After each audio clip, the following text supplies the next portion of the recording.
master plan po. And I'm sure, Mr. Chair, and I hope, kasama doon yung DNR kasi sinasabi din nila na hindi lang infrastructure-based solutions ang kailangan natin, dapat kasama at minsan, no, depende sa proyekto, nature-based ang solutions sa pagbabaha dito po sa ating bansa, Mr. Chair. Actually, marami hong revelations nangyari dito sa flood control. Narinig ko, sinabi rin ni Secretary Dizon, marami sa mga flood control ni plano wala eh. No? So kung plano wala, definitely yung master plan wala rin. No? So marami dito parang patse-patse po yung mga projects pero hindi alam kung talagang makakatulong o hindi. So ito po yung kinokorek ngayon ng DepDev, DNR as well as DPWH. No?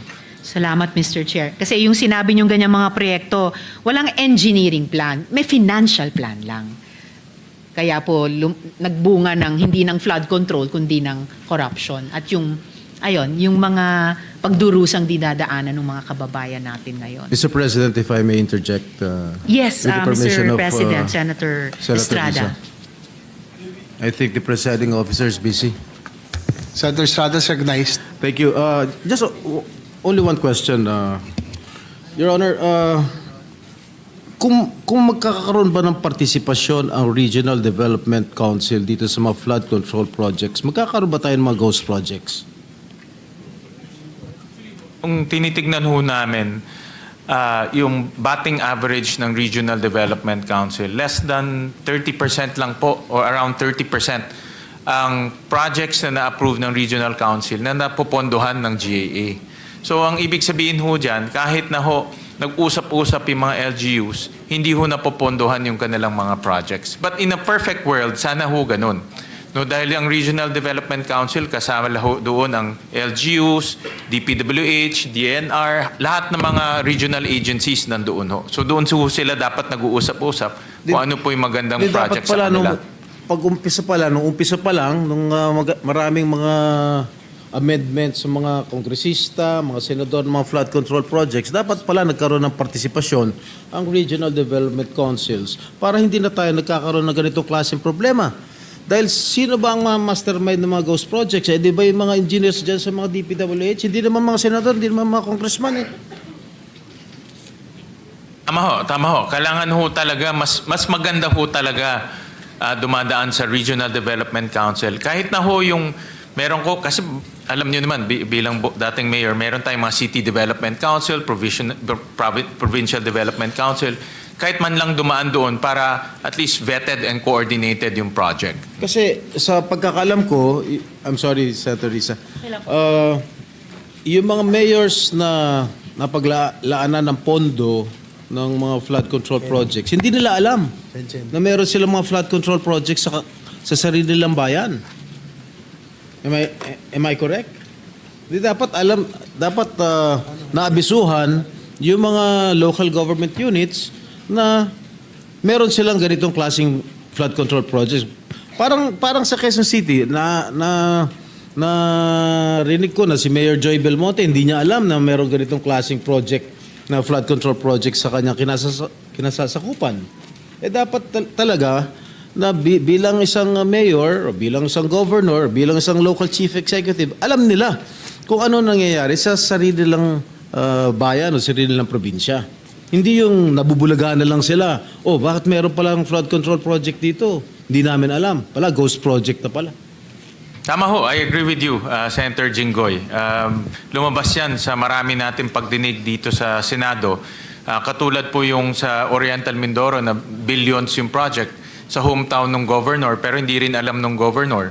No? So, hindi na ko-coordinate po sa local government units itong mga project na ito. So, dapat po talaga ma-coordinate kasi at the end of the day, ang local government units ang sumasagot kung may problema doon sa lugar. Kung mayroong baha, kung mayroong ine-evacuate, sila ho ang sumasagot. No? Dito ba sa 2026 budget, mayroong mga flood control projects? Zero. Wala ho. Zero ho. Walang flood control. Mabuti naman. Thank you very much, Senator Risa. Very welcome, Mr. President and Senator Estrada.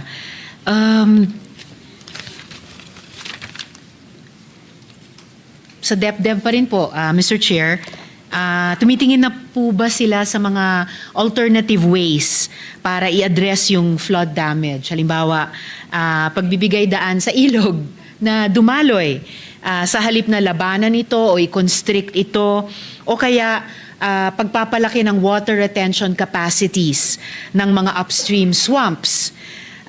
Ang DepDev ba nagko-consider na rin ng mandatory insurance coverage against flood risks, Mr. Chair?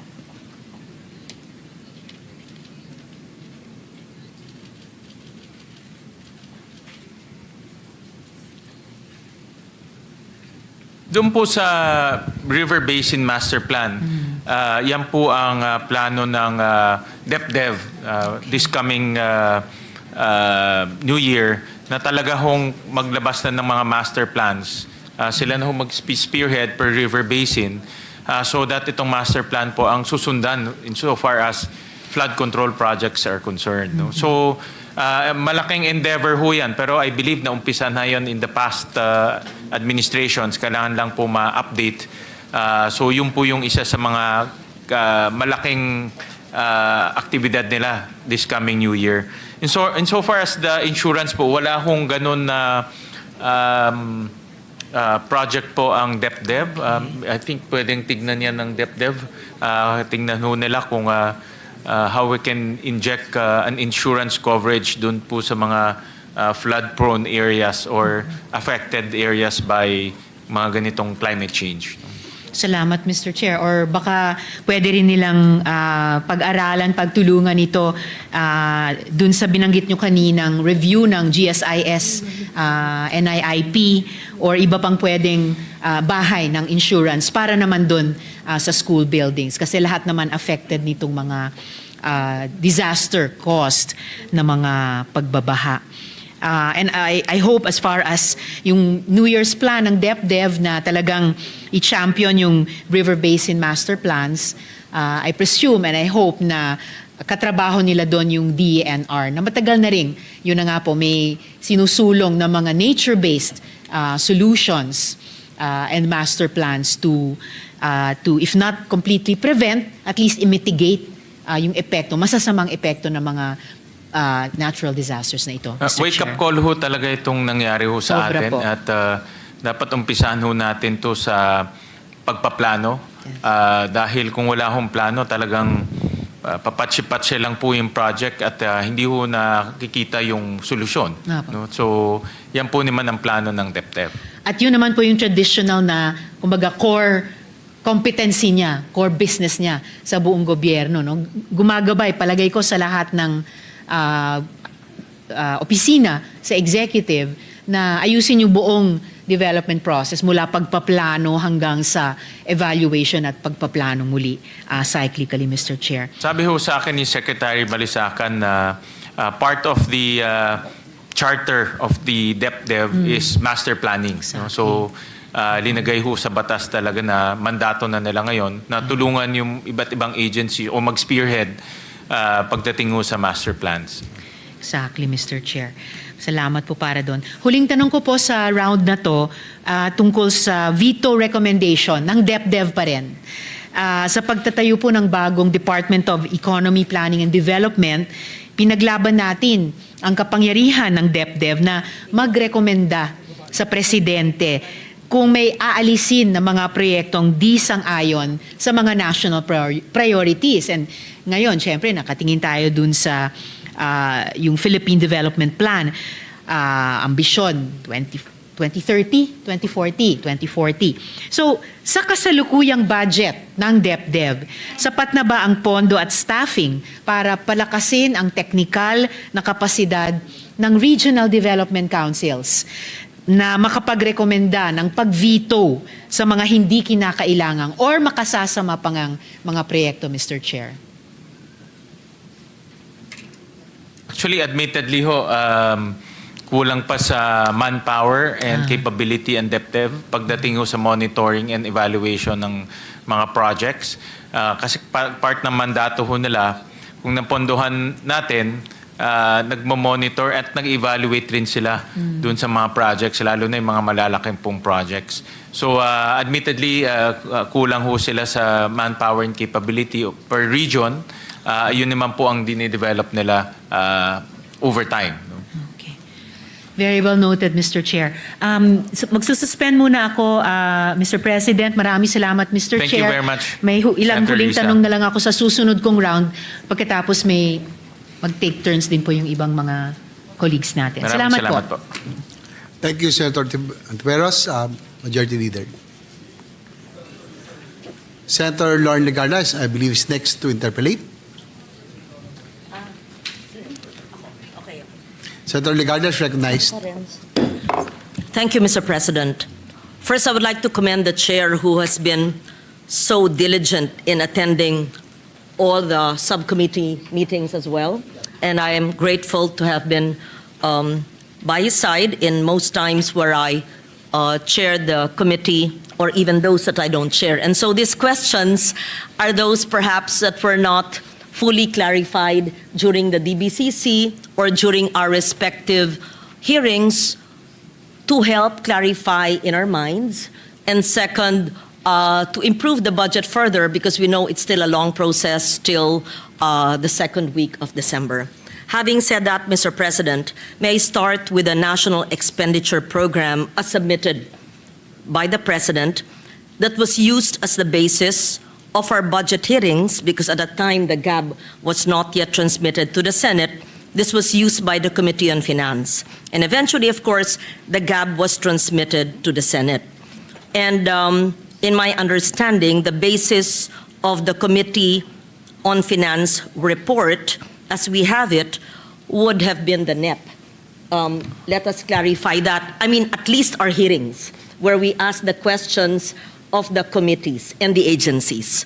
So from the DBCC to the individual agencies, the House General Appropriations Bill was not yet transmitted, but then the committee report of the Senate, in my understanding, we used the NEP or did not follow the GAB insofar as the realignments of the DPWH. Let me just clarify what I mean. Because during the budget hearing of the DPWH, we were informed that the budget of that agency, upon its own recommendation, was pruned from 880 billion to 624.48 billion, or a reduction of 255.5 billion.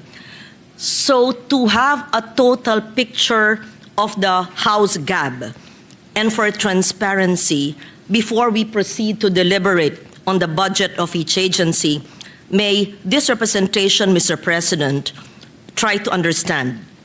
Since the programmed new appropriations under the NEP that was submitted and the GAB that was transmitted to the Senate by the House carries the same amount of 4.4, more or less, trillion, can we say that the cuts in the DPWH budget were realigned to other agencies, programs, activities, departments, and funds? Kindly inform the Senate which agencies, departments, or funds were augmented from the DPWH cut of 255.5 billion and for what purpose? And may we know the recommendations of the Committee on Finance on the said increases. That's so that we understand it because people ask us, it was cut there, there was a recommendation, a list in the House GAB, the Senate is adopting the House GAB, or do we have another recommendation for the cut of 255? I stop there, but will pursue that after I hear the response of the chair. Thank you, Mr. Let me President. just clarify. The question is, what happened to the cut- 255. The 255. We actually talked about this in Yes. private.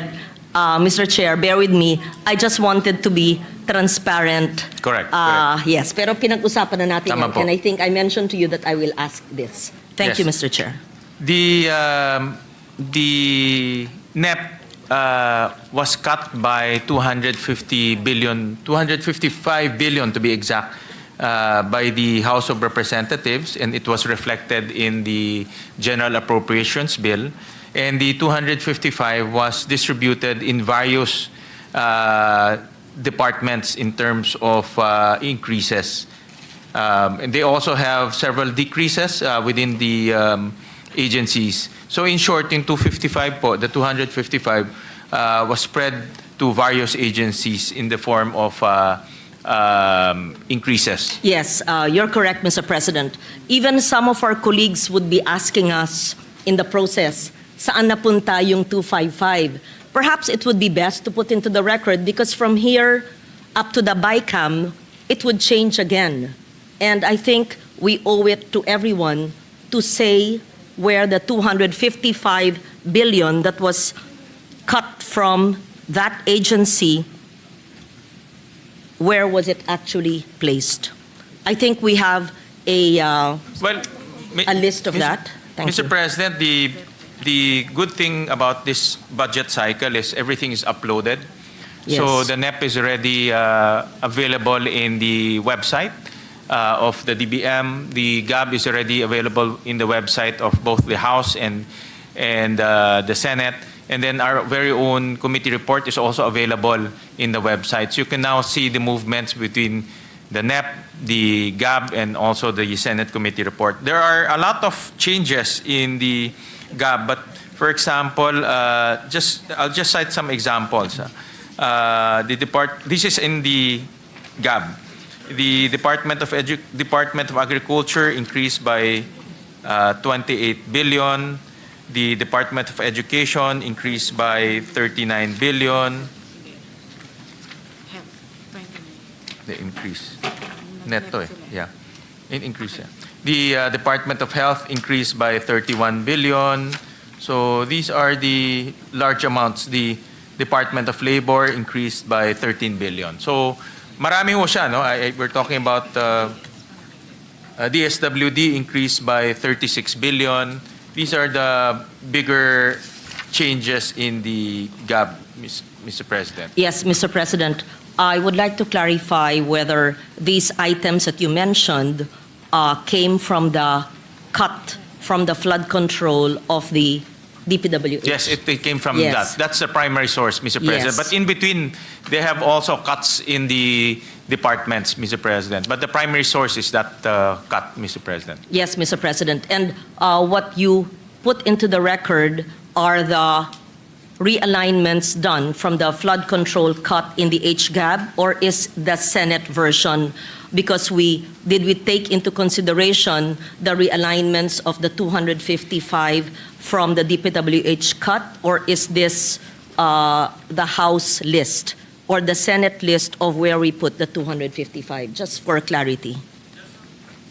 Just to add, another big change from the 255 is the PhilHealth subsidy to a tune about 60 billion, Mr. President. So those are the big, the changes I mentioned are the big ticket items that were taken from the 255, Mr. President. The good chair, Mr. President, is referring to the list in the House GAB. Yes, Mr. President. Yes. Correct. So that it's clear. Yes. The 255 was placed among others, but if you total that, it's not yet 255, but that's some of the items Yeah, mentioned. the big ticket by Your items, Honor. Mr. President. Yes, Mr. President. Okay. So this 255 cut of DPWH, and I commend the chair for finding double items and those without coordinates. If I'm not mistaken, you found an additional 55 billion cut by the committee, and the realignment to DepEd for school buildings, for state universities and colleges, and for DOTR. May we know now how much is the infrastructure budget for 2026, which was pegged at 1.55 trillion in the NEP? What I'm asking is, if it was 1.55 trillion in the NEP,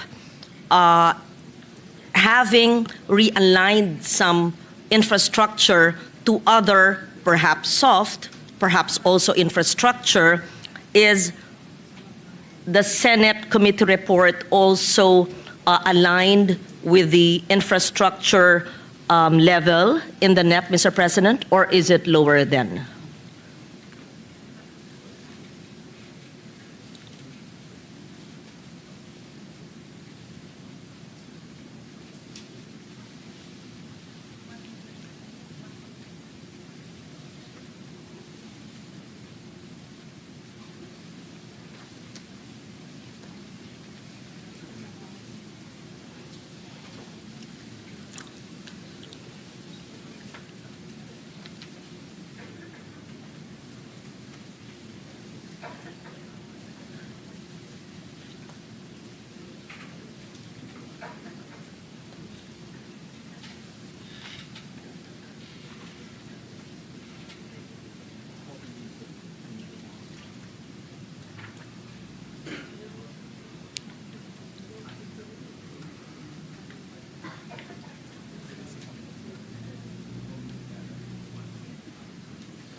Mr. President, in our computation, the infrastructure spending is about 1.4 trillion pesos, Mr. President.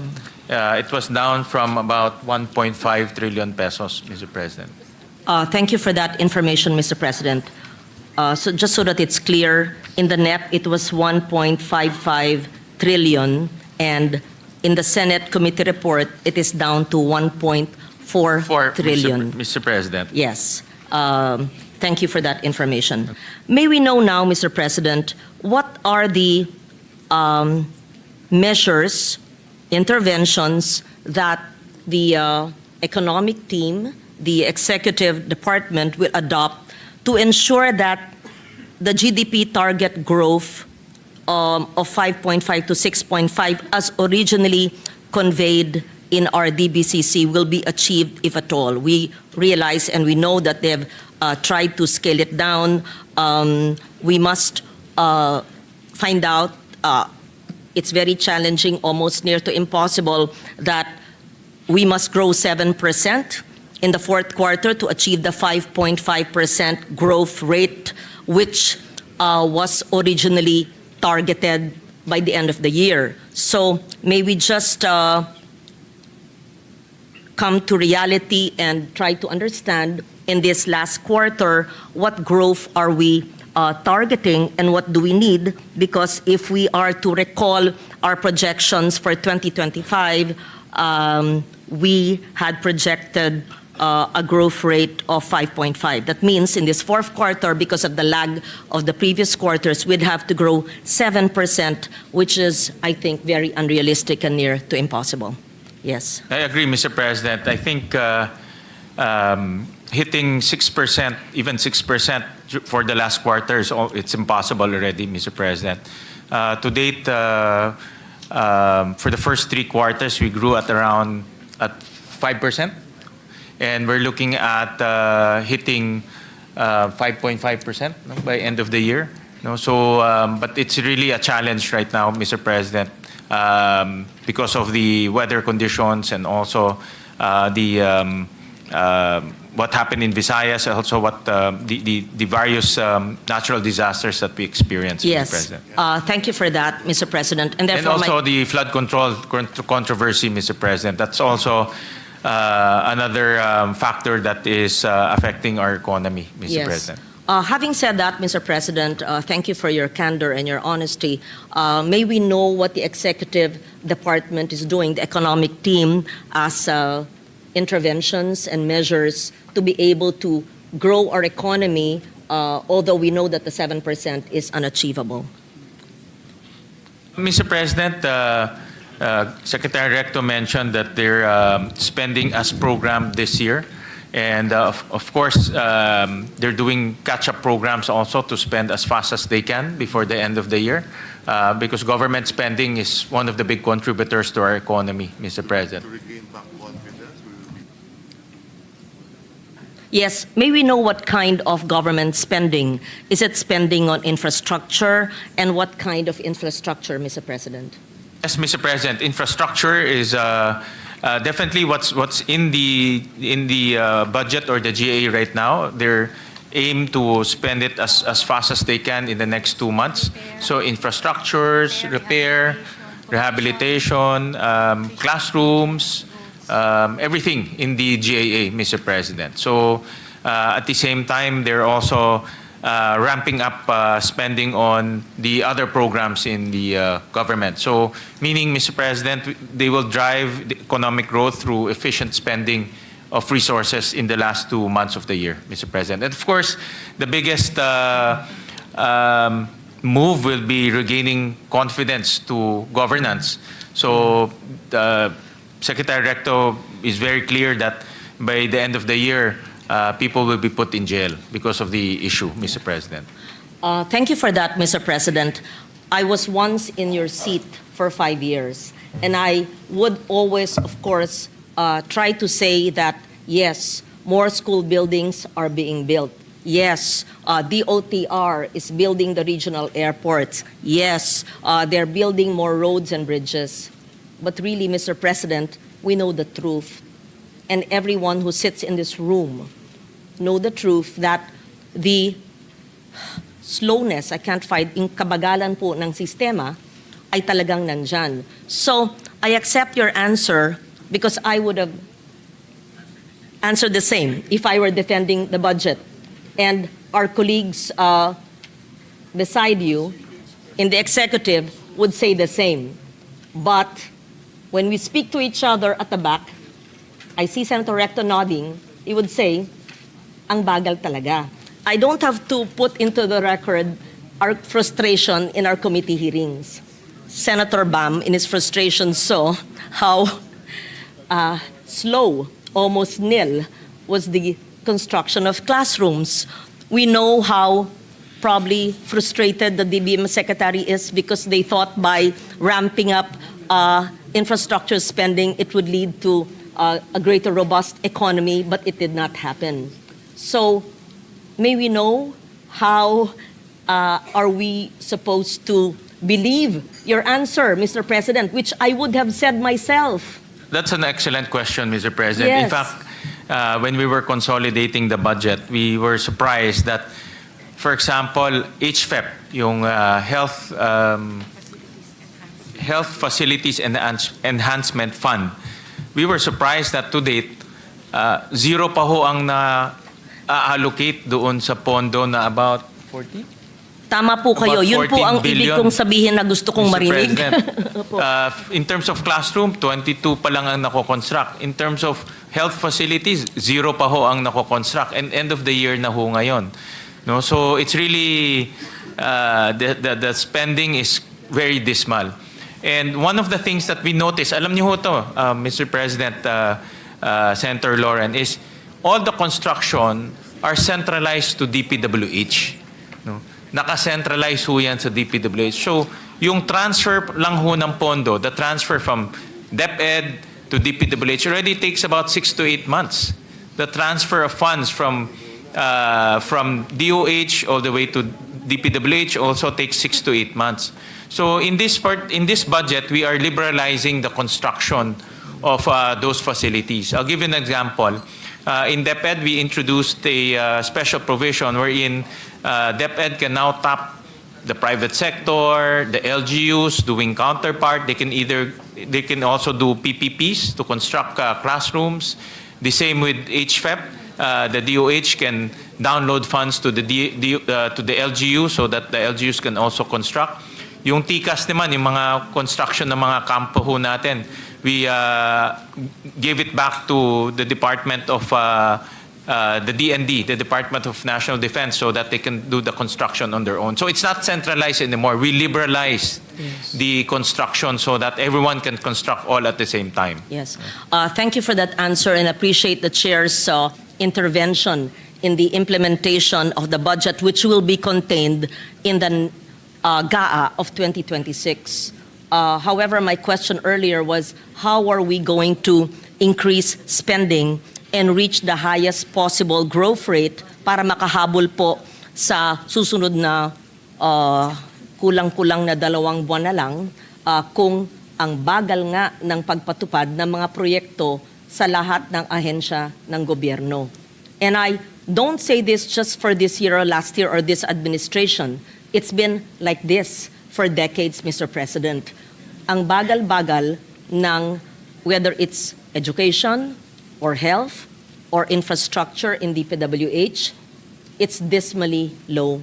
So what kind of measures, interventions is the executive economic team doing to utilize the resources efficiently and effectively, Mr. Chair? Another intervention, Mr. President, that ano nito, no? Nagawa na? Ito, sir, nasa kanila na yung Yeah. pera. So, kailangan maubos nila. Yeah. So the DBM already downloaded 1.3 trillion pesos to various agencies. So in other words, nasa agencies na ho yung pera, no, for the last quarter. So it's really, in other words, there's no more time lag insofar as documentation is concerned because the money is now in the hands of the agencies. And the agencies' job now for the next 2 months is to spend. No? Spend. Wisely, Yung pong gagawin nila. yes. Wisely, of course. No? Yes. Thank you for that, Mr. President. Perhaps what we could do, which is part of your job as chair, is to not just wait for 1 year, perhaps at the very least a quarterly oversight on the spending and implementation, obligation disbursement, and actual oversight on the agencies lodged with the biggest allocations for infrastructure. So we see how the local economy is benefiting, if at all. It's an excellent suggestion, Yes. Mr. Chairman, that the oversight should not be limited or should not come at the end of the year. No, we can do it on a quarterly basis. So we'll Even practice monthly. that. I will join you with monthly oversight. Yeah. Enero, ito. At kasasabihin po nila, wala pa. Hindi sa wala pa. Na-release na nga ng DBM ng last quarter. So ang gagamitin nila sa Enero, yung na-release ng 2025. So dapat ginagalaw na. So you can actually do monthly so that the agencies are on their toes. Mr. President, we'll take that suggestion and we'll take the excellent suggestion to heart, and next year we'll implement that. Thank you, Mr. President. Again, as we ourselves know, the government target, the projection of 5.5 to 6.5% projected GDP for this year, 2025, will not happen.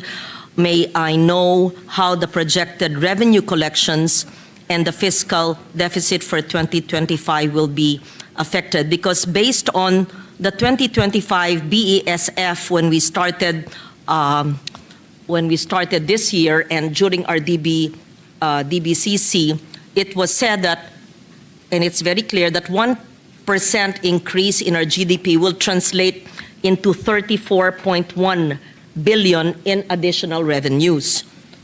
Does it therefore mean a decrease in GDP will also translate into a lower revenue collection because of the non-meeting this target?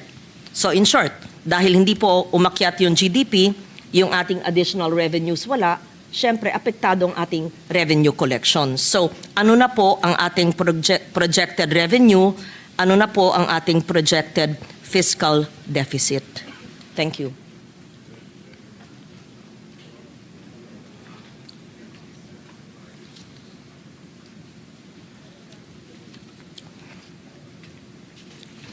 Admittedly, Mr. President, that whenever our growth goes down, our revenue collection also goes down.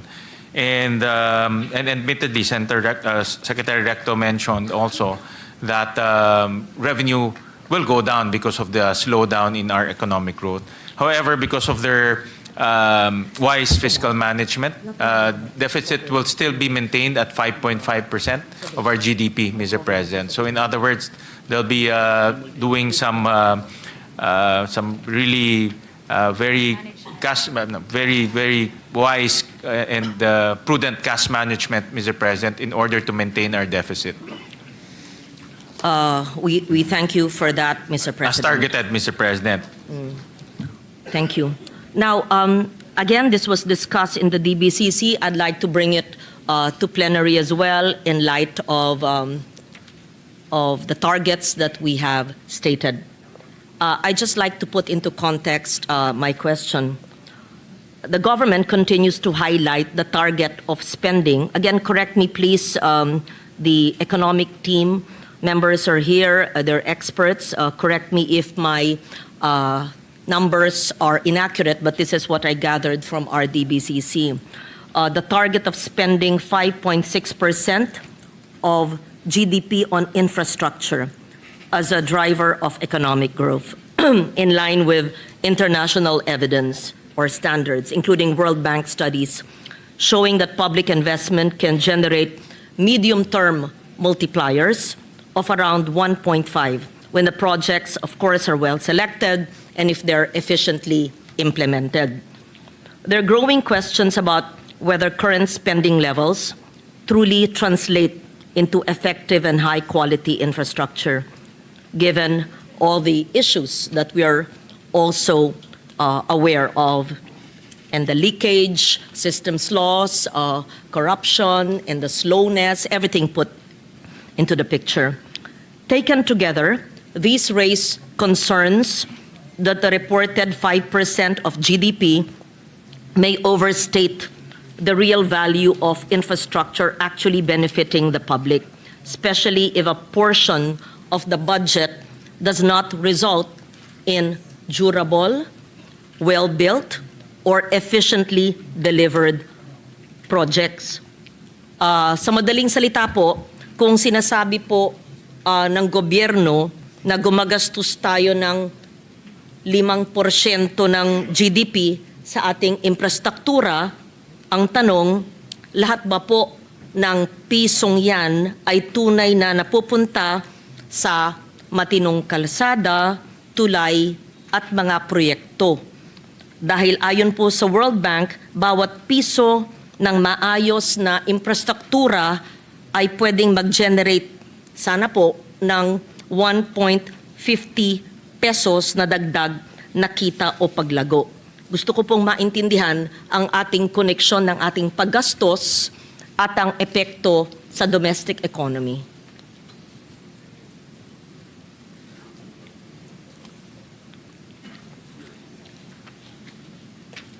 Actually, if the flood control issue did not happen, we were on track to spend at the very least 5% of our GDP to infrastructure, and that has been the plan of government even during the prior administration, to maintain it at 5% at the very least or more.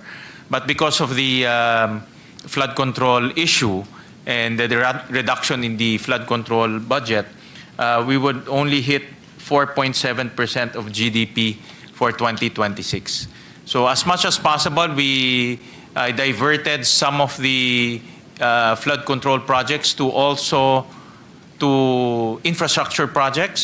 For example, the suggestion of Senator J.V. Ejercito to put it in airports, put it in seaports, we adopted that so that it forms part of infrastructure spending. We also increased spending in classrooms and also in the repair of classrooms. So we tried as much as we can to divert some of the funds to infrastructure spending as well. But admittedly, because of the sheer amount of 250 billion, it was quite difficult to cascade it to other infrastructure projects. But definitely, this is only a short-term aberration, only for 2026. Once the DepDev has organized their activity in master planning, the DPWH reforms their process, we will revert back to minimum of 5% GDP in infrastructure spending in the following year. Thank you for that, and we look forward to that happening. And I'd like to know, Mr. President, I'm sure because of these revelations in the past months, there have been reforms already. There are already safeguards in place, such as strengthened project preparation, independent technical evaluations, improved contractor monitoring, and a more strategic approach to flood control prioritization. Although, as you say, in 2026, there is not a single flood control project. Although, to be fair, flood control is part of climate adaptation. Just But to for qualify, no, foreign-assisted meron tayong projects. foreign assisted. Yes. These are ongoing projects. So just to qualify that. Yes, no? for foreign assisted Yeah, for foreign ongoing assisted. projects. Yeah. Understood. So may this representation and the body be enlightened on reforms and safeguards that are being implemented to ensure that infrastructure spending is not only higher in quantity, itong porsyento, itong malaking bilyon, but more so aligned with the high standards of quality, durability, and value for money, and as you yourself mentioned, like the foreign-assisted projects. And my second question to follow that up is, who implements the foreign-assisted projects? Sinasubcon rin yan sa mga Pilipino eh. But why are they supposedly more durable, never ghost, and hopefully not substandard? So those are my two questions. Thank you, Mr. President. Yeah, well, Mr. President, this is based on my personal experience. When I was a mayor, I remember JICA implemented several projects along Kamanava. And I noticed that a lot of their master planning, detailed engineering, even monitoring are all come from the funder, no? In this case, the Japanese. And they're very strict in terms of quality and standards. Of course, the actual construction will come from the Philippines, construction companies coming from the Philippines. The engineers that they partner with are also Filipinos. But in the selection of those construction companies and engineers are very strict. They really have a high standard of selecting local partners. So in other words, Mr. President, talagang very, very strict po pag foreign-assisted projects ang ini-implement dito sa bansa ho natin. Dahil yung standard nila, ang sinusunod ay Japanese standards. Yes. No? So that's why if we see the flood control projects funded by JICA along Pasig River, talagang makikita natin parang Japanese quality po yung ini-implement nila. No? So, but of course, these are loans. These are ODA loans coming from different countries, and ODA loans are also very limited, Mr. President. Hindi natin, we also manage the ODA loans that we contract with different countries because they're still loans. Utang pa rin yan eh. So we need to manage that, Mr. President. Mr. President, if I may, with the permission of Senator Legarda. And Mr. President, before we recognize Senator Zubiri, let me congratulate our good majority leader for being one of the recognized individuals in strengthening the Japanese and Philippine relationship. He was recently conferred with a recognition that is really a very unique and a big honor to our country. I join you, Mr. President, Mr. Chair, in recognizing, appreciating the contributions of our esteemed former Senate President and Majority Leader, and he was granted and bequeathed the highest honor of the Japan government by the Emperor himself, the Order of the Rising Sun. Grand Cordon Order of the Rising Sun, who was previously awarded to only 3 other senators, Senator Edgardo Angara, Senator Frank Dulon, and Senator Manny Villar. So I'm in great company. But thank you. With the permission of the gentlemen and ladies, I just also want to add that Cagayan de Oro, we suffered, and I'm sure Saknina is my neighbor in Marawi, and their families from northern Mindanao as well. We were hit by Typhoon Sendong in 2011. I remember because I had just resigned from the Senate at the time, and shortly after those Typhoon Sendong, we lost 1,000 lives. 1,000 people died there. As a matter of fact, it was so bad that it shook the foundation of all the decent people of northern Mindanao to act. Unfortunately, that rainfall came from Bukidnon because we are the highest area in the Mindanao, and we actually contribute to the water, the floodplains of South Cotabato, Maguindanao, Cotabato City, as well as Iligan and Cagayan de Oro. What we finally did was to come up with a river basin plan done by JICA. JICA, the Japan, of course, aid agency, came out with the plan. It was executed, at the time it was executed by Mayor Oca Moreno, who's a good friend of ours, very decent mayor of Cagayan de Oro. And now it is a model because what they did was it's a mega dike, but with highways on top, parks, well made. It was JICA funded also. And JICA was really on top of everything. And so now, if you look at the area, there's a no-build zone. All the areas within the dike area are no-build. You do not see a single house there. And it's being implemented by the LGUs, subsequent LGUs that followed. And because of that, we've not had, knock on wood, we've not had an episode in Cagayan de Oro. So if it's done properly, one time, big time, done properly, coordinated properly, monitored properly, it can be done. And it's actually featured in many vloggers, and they do a lot of drone shots, and they really see the Cagayan de Oro flood control basin. I would suggest that the departments take a look at that because it's really a success story. And it was done through JICA and implemented with JICA's help and monitoring. I'm saying this not because I am pro-Japan. I just got the highest award, but I'm saying this because it works if done properly. Iligan as well. We did that also for Iligan. So that's what we need to do. I think we need to master plan and follow through with the master plan. Thank you. Thank you, Chairman. Thank you, Thank you, Madam, Majority Leader, for that Warren. intervention. It's Super. really, most of the funders will follow their own country standards. Yeah. If it's Japanese, Japanese standard, Korean standard. And part of their activity is to make sure that the quality is of high standard. I think the idea there, Mr. President, with the permission again of the two, is that hindi pacha-pacha. When I had a talk one time with Secretary Bonoan, he told me, ang problema, Migs, yung pondo, hinahati-hati ng mga congressmen or gusto nila dito ilagay. Tapos sa kabilang district, dito ilagay. So nagkakabutas. In what happened in the JICA project, from beginning to end, where the water from the downstream and upstream, talagang walang butas. It was a master plan that was followed through. It was not chop-chop.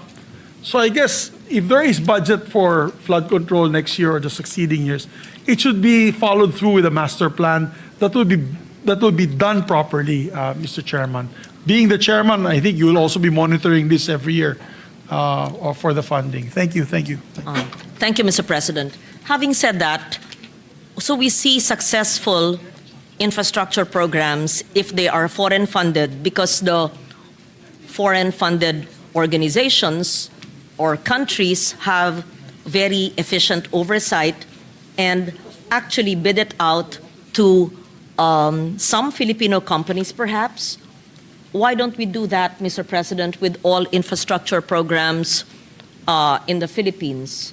Why don't we use the same procedure, similar use of organizations, contractors, suppliers, procurement processes, the same program management, oversight being done by foreign assisted projects? What kind of interventions can we do for this, for next year's budget so that each and every peso spent will be spent as if it was from a foreign assisted project?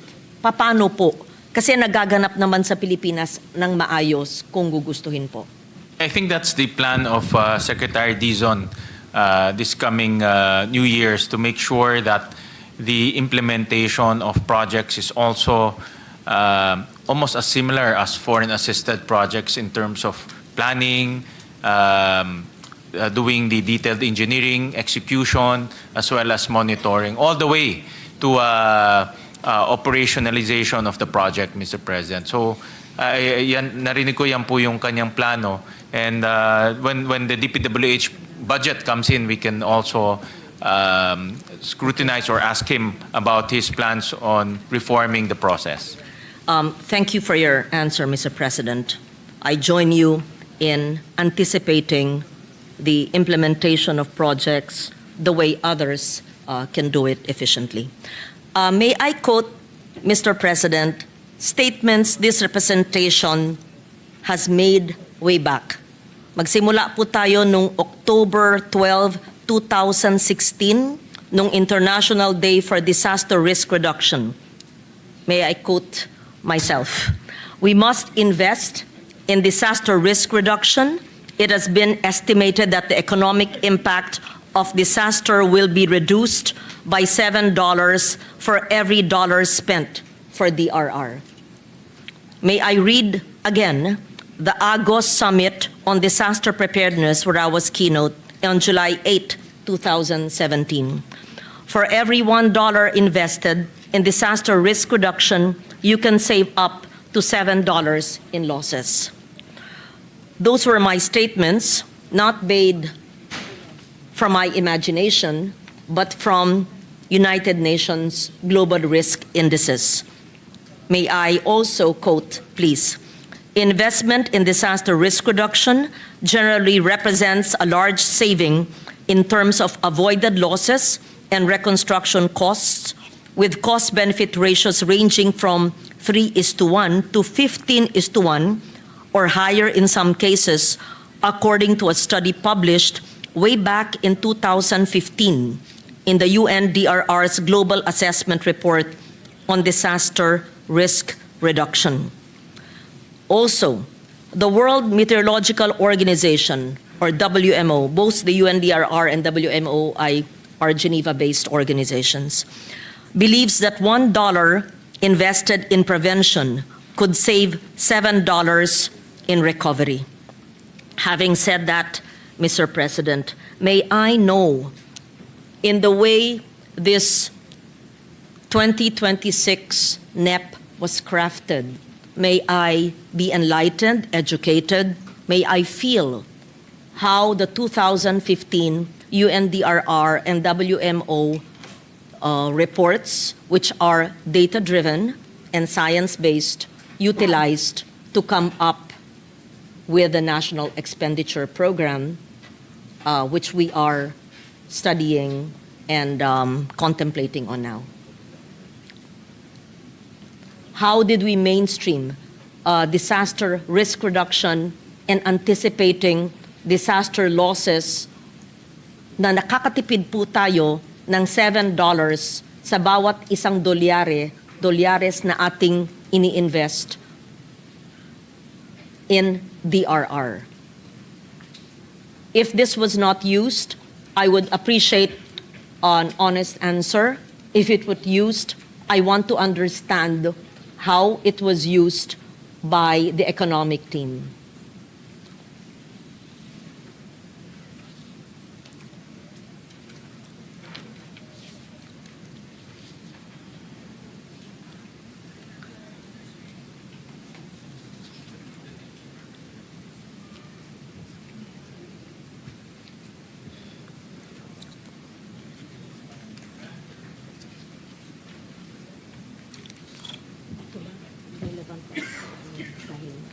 Okay naman po. Pwede na po.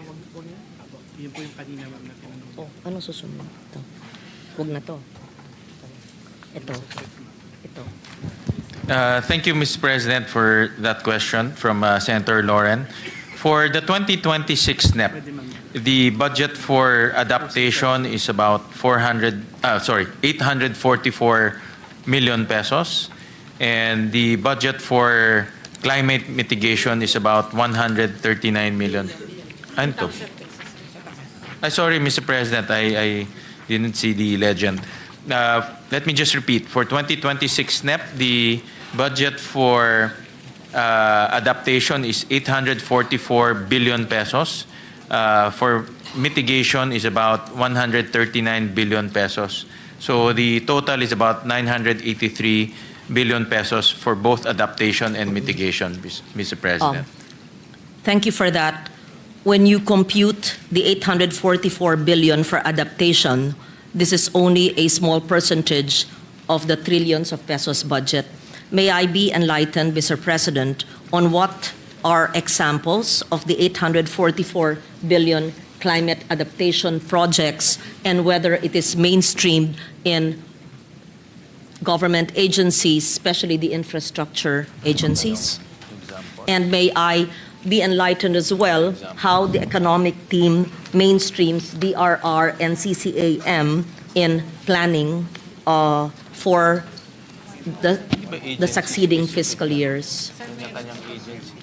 Well, Mr. President, just an initial answer. The adaptation and mitigation have several priorities. For example, food security, water sufficiency, ecosystem and environmental stability, human security, climate smart industries and services, sustainable energy, knowledge and capacity development, and cross-cutting priorities, Mr. President. But we'll get some concrete examples. I would be happy to put into the record concrete examples, Mr. President. And if I may, I know I sound like a broken record. I've always said this for more than 20 years. We do not allocate an amount for climate adaptation and mitigation or disaster risk reduction. The whole budget must be a climate adaptive budget. The whole budget must work towards reducing disaster loss, whether it is in infrastructure or it is in projects that are non-infra but would lead to education. Since I started helping in the budget, if I may, just bear with me please, in 2013, it's always been said, oh, we allocated this amount for climate change. Oh, we did this for DRR. It's, you work in silos. That is not how it should be, Mr. President. It must be mainstreamed in the way we think, we act, we brief, in the way we build, in the way we educate, in the way we do rainwater collectors, in the way we build infrastructure, in the way we build bridges, in the way we build dams, in the way we release water from dams, from dam release protocols to the use of Doppler radars to constructing flood control, dikes, and revetments and infrastructure. It is my sincere desire that the whole budget would focus into CCAM DRR. And this is nothing new, Mr. President. We've been talking about this for 20 years. And I am just somehow sometimes frustrated that in every administration, we always have to put ceilings on adaptation, mitigation, and DRR when it should already be mainstreamed in every government department. Again, not your fault. Again, not the fault of this admin. I've been speaking this way for more than 20 years in this chamber, and I wish we could have a budget that has the template for CCAM, because as I said, for every dollar invested in DRR, we have $7 of recovery that we would not have spent because we did it right at first sight. I would be happy to hear a response from the chair. Thank you, Mr. President, for that question. I think I joined Senator Lauren during the budget hearing of the Climate Change Commission, and we can task the Climate Change Commission to spearhead a program or a mechanism wherein climate change adaptation and mitigation should be mainstream and embedded in the activities of the different agencies. Come up with the guidelines, come up with some form of template. So in the formulation of their budget, they will already take into consideration climate change mitigation and adaptation in their different PAPs, program activities and projects, Mr. President. So we can, my suggestion is we can mobilize the CCC to do so, Mr. President. It's a small agency. Perhaps Ano lang, mga template lang, Mr. you're President? correct. Even the DNR can Yes, help. or the DNR, Hopefully, yes. because the DA also has their climate change offices. All these agencies have their little bureaus or programs relating to CCAM because it's nothing new. We've been doing this for 20 years. Correct. We'll Yes. request from the economic managers concrete examples on climate change mitigation and adaptation, considering that close to about $1 trillion pesos actually have been allocated to climate change adaptation and mitigation projects. Yes. I know that the chair may not be able to read into the record the big ticket items in the 844 billion, but I would be happy to receive from the agencies of government or NEDA or even the LBRMO what are the big ticket items in the 844B that relates or that addresses the issues on climate change adaptation and mitigation. The DBM will submit to the committee and to your office, to her honor's office, the breakdown of this climate change adaptation budget of 844 billion, Mr. President. There are components, but concrete examples and also Examples, concrete projects. yes. Because we can easily say, food security. Madali pong pakinggan Correct, at magandang pakinggan, pero saan talaga napupunta? Then we could say, climate adaptation. And when we look at the fine print, it would be flood control.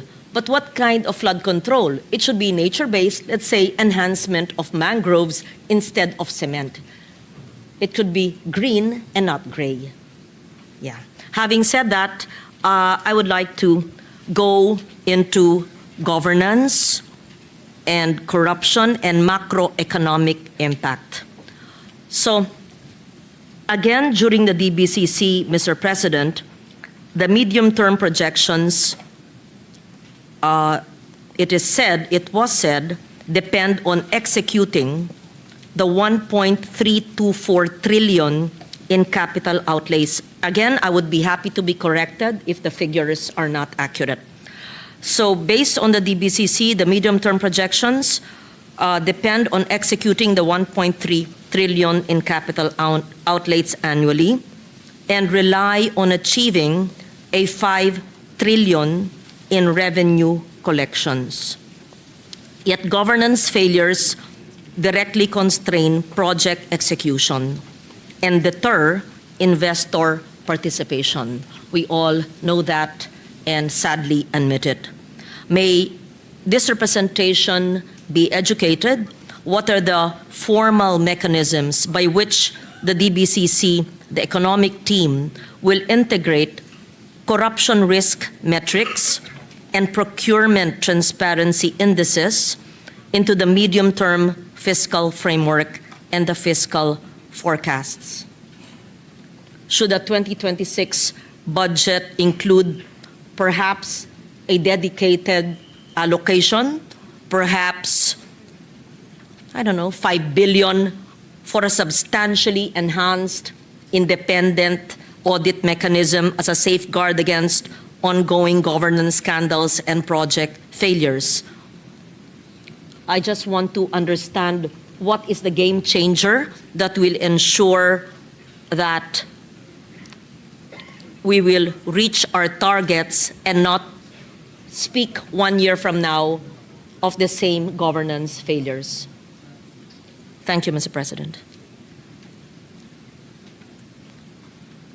Well, Mr. President, for one, we during the budget of the DPWH, we also talked about how to prevent the same issue from happening this coming 2026. And one of the things that we included in the 2026 Senate committee report is a fund of 2.4 billion pesos for pre-audit, Mr. President, of all DPWH projects. This was recommended by the COA, the Commission on Audit, and at the same time, the DPWH accepted this proposal during that hearing where you were there, Mr. President. So we carved out 2.4 billion to fund COA's pre-audit activities in DPWH. At the same time, DPWH will be using modern technology to make sure that ghost projects will not happen again. So they will use satellite technology that can pinpoint exactly where the projects are, technologies that can be used to validate the projects that are being implemented. So the use of technology will be a key reform that the DPWH will be doing this coming new year, Mr. President. We can also use the following provisions under the new Procurement Act. Secretary Pangandaman mentioned to me that under the new Procurement Act, there is an enhanced transparency and accountability mechanism, Mr. President. This is one will be the open data contracting that will ensure open access to procurement processes and contract implementation. The other one is participatory procurement. Empowers observers and civil society organizations in independent oversight and monitoring roles, and beneficial ownership disclosure. Mandates declaration of beneficial owners to detect conflict of interest and prevent circumvention of blacklisting, Mr. President. Those are the mechanisms, Mr. President. Thank you for that. We anticipate the implementation and hopefully the immediate positive impact of the open governance which the DBM has been championing in the past months. That's on the procurement side, Mr. President, Yes. but on the implementation side, the pre-audit is a major reform that we included in the budget, Mr. President, because in the past, as we have seen in the issues of ghost projects, hindi ho nabibisita ng COA resident auditor, no? Because sa dami pong projects, hindi ho nabibisita lahat. Bayad na, hindi pa rin nila nabibisita. So we're reversing the process by adding more funds, getting more auditors on the ground. So bago po mabayaran yan, definitely mabibisita na nila. Thank you for that, Mr. President. I know I would like to ask now about budget alignment and project integrity. And allow me to read just the context of my question. The total budget proposal submitted by the national government agencies reached 10.101 trillion. Again, let the executive department correct my figures if it's not accurate. Yet the national expenditure program allocation is constrained to 6.793 trillion, a reduction of 3.3 trillion or approximately 33%.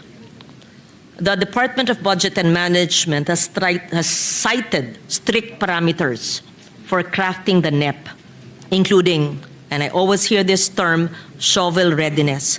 Projects must have completed feasibility studies and procurement plans. The prioritization of project completion over new construction, I'm happy to know this.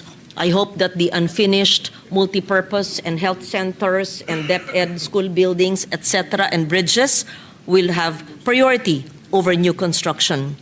And the assessment as well of agency absorptive capacity. And this is often the problem. However, the Senate post-budget hearing summary reveals systemic integrity issues. You yourself have flagged billions. I will not belabor the issue. You mentioned about missing station numbers, etc., and incomplete technical documentation.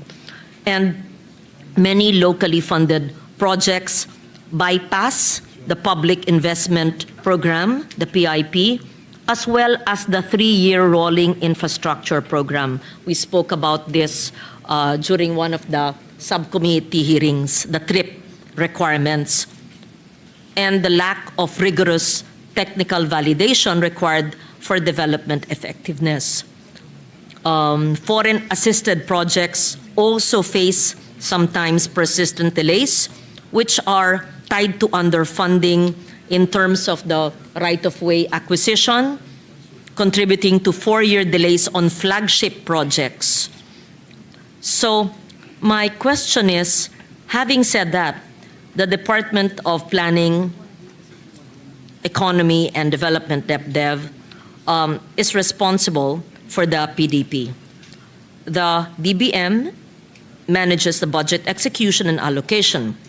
How has the DBCC ensured that the 6.793 trillion NEP is rigorously aligned with the PDP priorities and the projects that may not have been included in the PIP and the TRIP, or perhaps lacking in complete feasibility studies, or perhaps have no detailed engineering studies and are systematically excluded then from the budget? Which brings me to the issue of agencies of government always coming to us asking for their priorities that were not included in Tier 1, but they say are priorities, but could not have complied with supposedly the rigorous requirements of the economic team, or of these two agencies I mentioned. So may I know how will the executive department deal with this, from a 10 trillion budget proposals to a 6.7 trillion NEP, so 1/3, 33%, sinantabi. And if you talk to every agency of government, this is the mantra. Sabi po, wag na kaming humingi, pero wag na nyo sasabihin, pero ito po kailangan talaga You know that. All of us here, they come to us with requests. I think the chair would confirm that, right? Yes, Mr. President. You have balikbayan boxes of requests. Yes, Mr. President, Yeah. marami ho talaga until now. A lot of agencies, local governments and agencies, LGUs and NGAs. NGAs, Yes. big and small NGAs, they're actually coming to request for additional funding. So it's really, Mr. President, as the good gentle lady from Panay knows, it's really about fiscal space, Mr. President. So because of that tight fiscal space, it's very hard to give amounts to agencies that are not in line with the priorities of the President, Mr. President, and also in line with the Philippine Development Plan. So you're absolutely correct that the initial request, actually the initial was 11 trillion, Mr. President. It was trimmed down to 10 trillion. But even at 10 trillion, it cannot be completely allocated. So the DBM prioritizes making sure that the projects are can be implemented as soon as possible. Although during the hearing, the DBCC hearing, there are still room for improvement in terms of shovel readiness, Mr. President. Nakita natin na maraming mga projects on paper shovel ready pero hindi pa siya talagang shovel ready kasi kulang ng feasibility study or others. So admittedly, the DBM will correct that issue this coming new budget season, Mr. President, to make sure that really projects that are really shovel ready will only be included in the proposals, Mr. President. Thank you, Mr. President. So considering that 33% were not included, are we then assured that all of those included in the NEP have complete engineering designs, updated cost estimates, procurement plans were done, and the TRIP, the PIP, and the TRIP were complied with? Itong TRIP, minsan, I'll use a color, naka-bad trip because we were in a committee hearing. And a small agency, wag niyong sisihin. Ang sagot po ng DBM, again, kaibigan ko ng DBM, kasi walang trip. Naawa ko sa maliit na ahensya, o sige na, National Museum, kaya tinanong ko ngayon, sa bawat hearing, may trip ba kayo? Kasi requirement daw yung trip. And these are multi-year projects. And the answer was, the allocation for 2026 was put to zero because there is no trip. We were all confused and we asked for a memo on the trip. But I'm happy there should Was be there, a Mr. trip. President, There yeah. should be a trip. But then, pag multi-year project at nabigyan nung nakaraang taon, hindi bibigyan ng next year, nakatiwangwang yung building kasi walang trip, hindi ba iniisip yon na at least multi-year? So, again, back to my question. Huwag magagalit ang DBM, gusto ko lang maliwanag kasi. Oo. Lahat ba ho na nasa NEP ay merong nakapasa sa DepDev na PDP, PIP, merong trip na maganda naman, dapat kasi talagang pumapasa dyan, at may feasibility studies na detailed engineering designs, which are requirements. Because yung 33%, diba, hindi na naisama. 3.3 trillion, hindi na isama. We assume na yung sinama ay compliant po. O baka hindi pa rin naman. Just so that we are aware, and if we need to cut any further, we still have the time to cut between now and our passage of the Senate version. Well, Mr. President, I can confidently say that the projects in the DPWH, in the Department of Public Works, under the committee report, has the minimum documents to become shovel-ready. No? Because we also included in the committee report the station numbers of all the projects there. No? So in order to have a station number, kailangan merong detailed engineering, merong ring feasibility study at iba pang mga dokumento. So lahat ho yan meron na sa DPWH projects. And we also remove yung mga doble. How much did we remove yung mga doble-doble? How much? Yung mga doble-doble? How much? Magkano nga? Yung mga duplicate projects, no? Projects that appeared, let's say, in 2024 GAA, 2025 GAA, then reappeared in 2026. We remove all of those. And that amounted to about 4 billion pesos, Mr. President. So, in other words, this list of DPWH projects are vetted properly. Since nawala na po yung flood control projects, nawala na rin po yung issue of not being shovel ready. No, because yung flood control, that's the component, or that's the group that is actually problematic because wala siyang feasibility study, wala rin siyang detailed engineering. So problematic ho siya. So nung tinanggal ho siya, naiwan roads, bridges, we mandated DPWH to give us the station number. So we're very confident na these are meron na ho mga detailed engineering itong mga projects na ito. Thank you for that. May I just say this, that the exclusion, yung pagtanggal po ng flood control at yung pag-retain po ng ibang infrastruktura, I think it does not assure us that the others that are remaining actually complied with all the stringent measures. But I hope that they did. May I therefore be assured if the TRIP has effectively become a gatekeeping mechanism for inclusion in the National Expenditure Program. Simple po, lahat pa ho ng proyekto sa NEP na na-carry po sa GAB na inaaral po natin ay napasa po ng TRIP. Yeah, well, I was given the answer given to me by Secretary Pangandaman. It's a mandatory requirement. So all agencies should fulfill the TRIP, the 3-year rolling infrastructure program. However, Mr. President, admittedly, not all the agencies are complying. In fact, some agencies doesn't even know about the TRIP, Mr. That's why. President.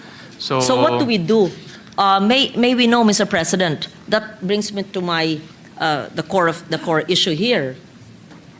Of those included in the NEP, how many have not complied with the TRIP or the 3-year program for multi-year programs that were actually studied by DepDev.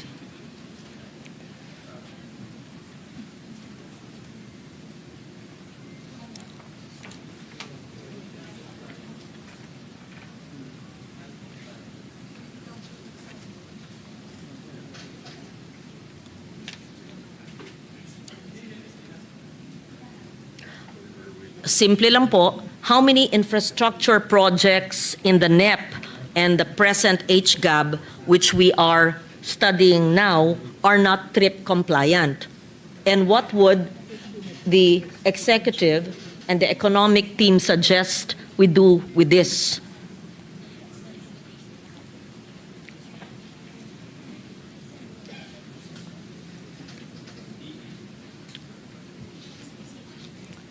If the agencies are not even aware, then how were their projects included in the NEP if they're not even aware of the existence of a requirement of the DepDev and DBM?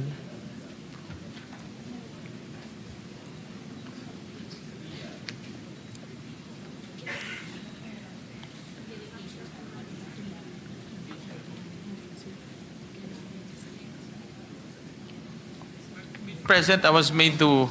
Right now, I was just conferring with with DBM and DepDev. I was made to understand that the trip is a mandatory requirement. However, not all the agencies are complying, and it seems to me personally Yes. that not all projects are also covered, Mr. President.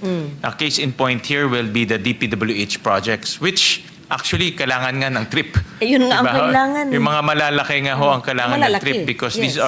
the trip is supposed to be a master plan for the next 3 years, Mr. President. So we'll urge the DBM and also the DepDev to review this practice, the trip practice. On paper, it seems to be a good mechanism, but if it's not going to be implemented strictly across different agencies, parang hindi natin makikita yung kanyang benefit, Mr. President. May I be informed which agencies are not covered by the TRIP and which agencies are covered but are not compliant? And if they're not compliant, perhaps we can ask from the economic team to identify projects that need to be covered but did not comply so we can actually axe it. Tanggalin. Hindi nag-comply eh. Di ba ganun ba ho?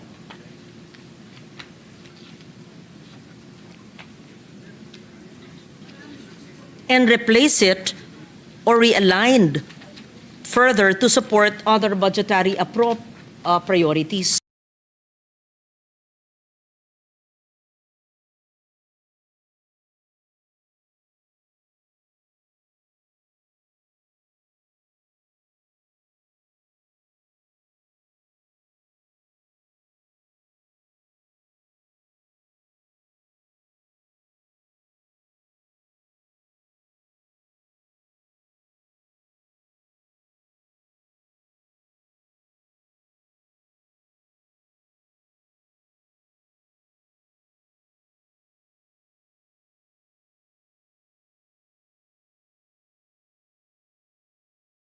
The projects.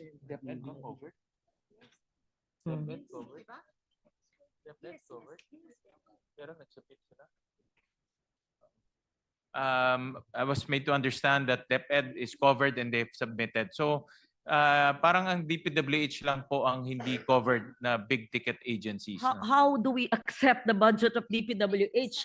I have here the memo on the trip as an input to the budget preparation process. You, Mr. Chair, had so rightly said that it is indeed a priority. There was a memo on the national budget call for 2026 that underscores the requirement for infrastructure PAPs to be included in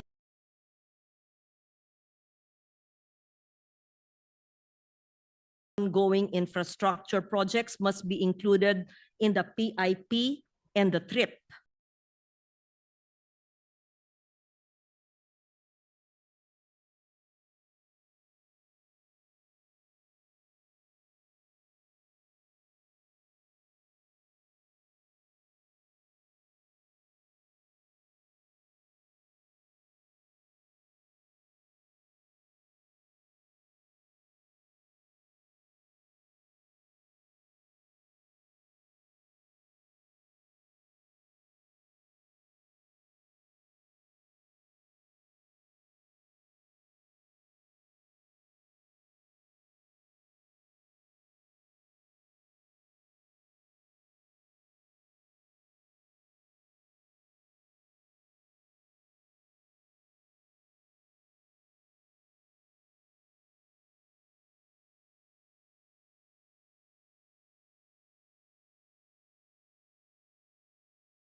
new to us and also questionable and also not in line with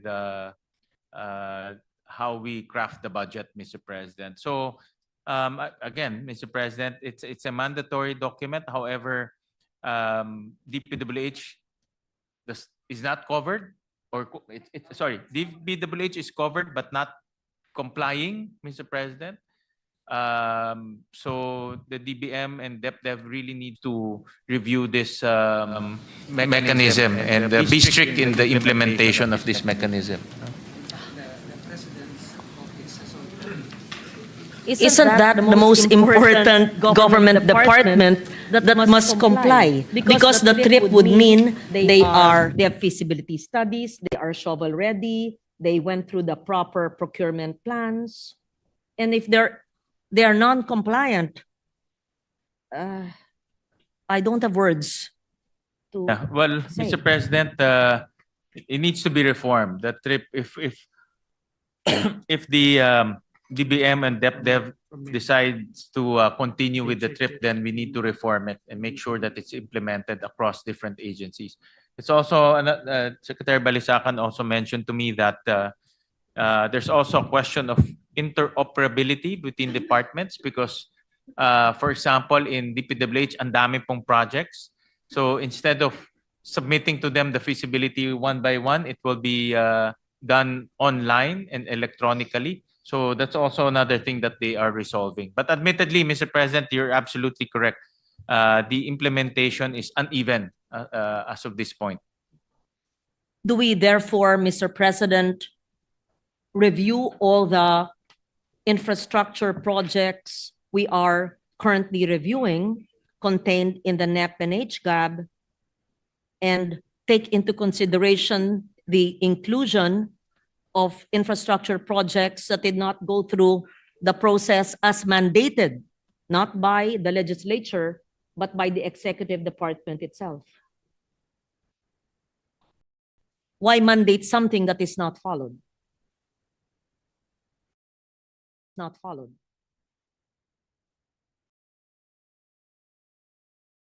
Mr. President, it needs a review, this trip. That intention is the intention is good because it gives you it's forward-looking. It's the development of a master plan and feasibility study is mandatory. However, the implementation is uneven, Mr. President. So, admittedly, the DepDev and the DBM needs to review this. Needs to review the implementation of the trip, Mr. President. But, Mr. President, we will request from the agencies to submit to us the implementation and compliance of the trip. So we requested from the both departments to submit to us the compliance per project, per agency, per program of the trip, Mr. President.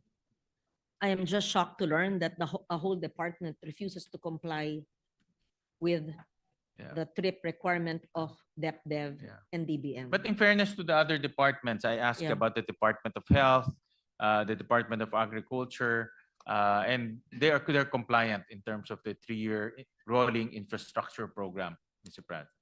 President. I will ask this again in the DPWH hearing and in every agency where the trip is covered. And we would like to understand because conceptually it is important so that you see the readiness of the agency. And we want to understand the non-compliance and the impact of its non-compliance, because if the others are compliant, why not the others? The difficulties and the challenges it faces, and whether to have such a requirement at all. Eh kung di naman po sinusunod, bakit po natin imamandate?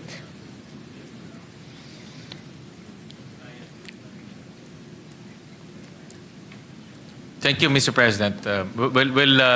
I requested the agencies to submit to us the compliance report on the trip, Mr. President. Thank you. I proceed now, Mr. President, to a perennial problem. Again, as I used to sit there 10 years ago, the same problems persist. Low absorptive capacity and persistent project delays. 4-year delays suggest that government cannot effectively execute even current budget levels. Yet allocations remain high. May we know how the executive department plans to break this pattern of weak execution? What specific quarterly metrics will track project delivery rates, cost performance, timely completion, and contractor performance? Should budget utilization rates be monitored, as I suggested, monthly or quarterly rather than annually, and the withholding of funds from non-performing agencies to redirect towards faster executing entities, although I know this may not be possible if it's already line itemed in the GAA?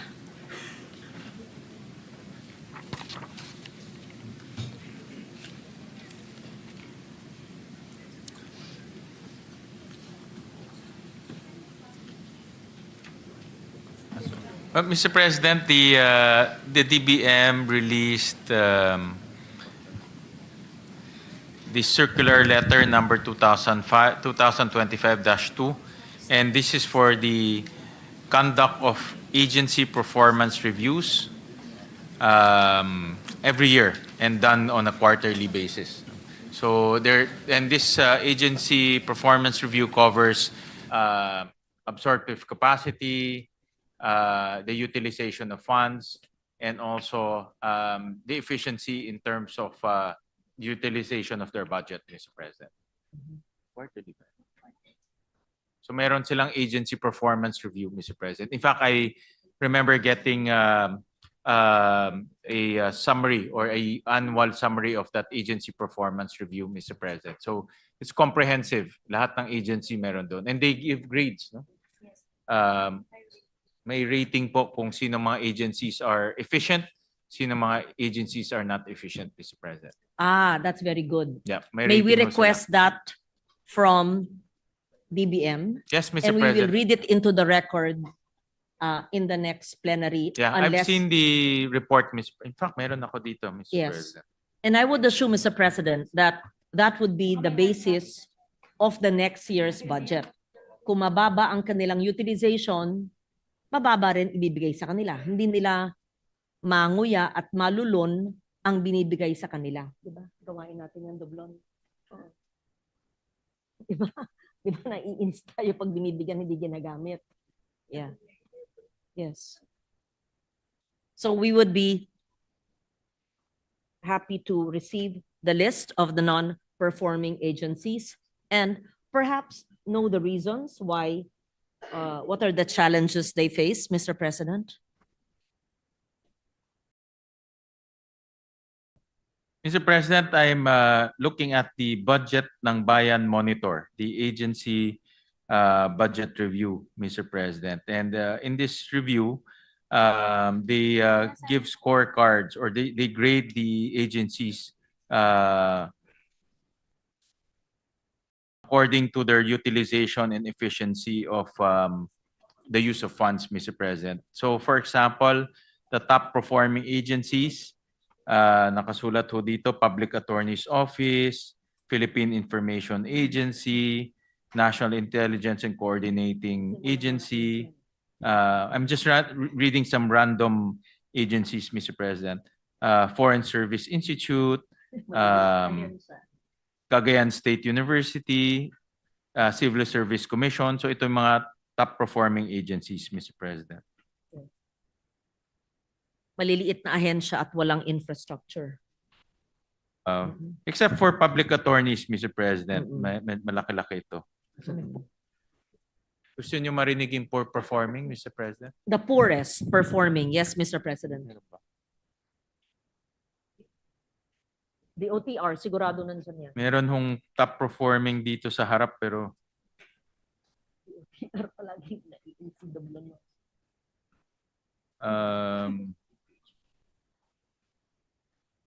Hindi na ba? Hindi makaya.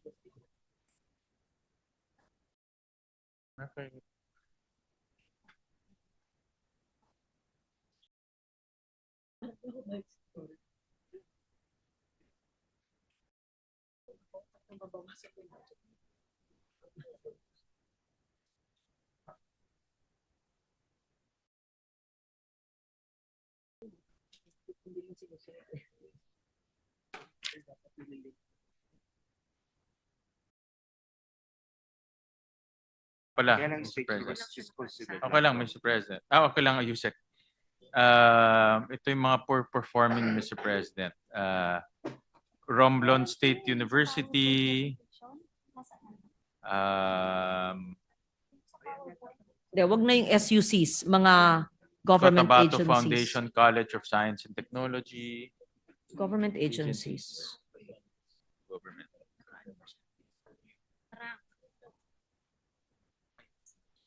The lowest.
According to the list, Mr. President, the lowest is Department of Migrant Workers, then the Commission on Higher Education, the Department of Housing, DOTR, Mr. President. COMELEC is also a low performing. And this is spending. Pag sinabi natin low performing, hindi ibig sabihin hindi sila magaling. Yung paggastos lang ho nila ng budget, Mr. President. So these are we'll submit the list to Her Honor, Mr. Yes. President. The We'll submit the list. When we receive the the top list. and the lowest. Then it will be just to, And so we'll- that the agencies, Mr. President, may prepare the answer. Correct. They have to know their standing. Yes, And yes. perhaps explain to us their inefficient spending so that we know the problems. Yeah, it's a good We can help them. scorecard, Mr. President, Yeah. and this bodes well with your suggestion of conducting oversight every year, Mm. every month, every quarter, so we I'll can join use you. the agency performance review, Yeah. Mr. President. It's not to blame anyone. I'm sure there are stumbling blocks, there are challenges, so we can help Yeah, them. of course. Yeah. There are bottlenecks. definitely, Bottlenecks, yeah. yes. Thank you for your patience, Mr. President.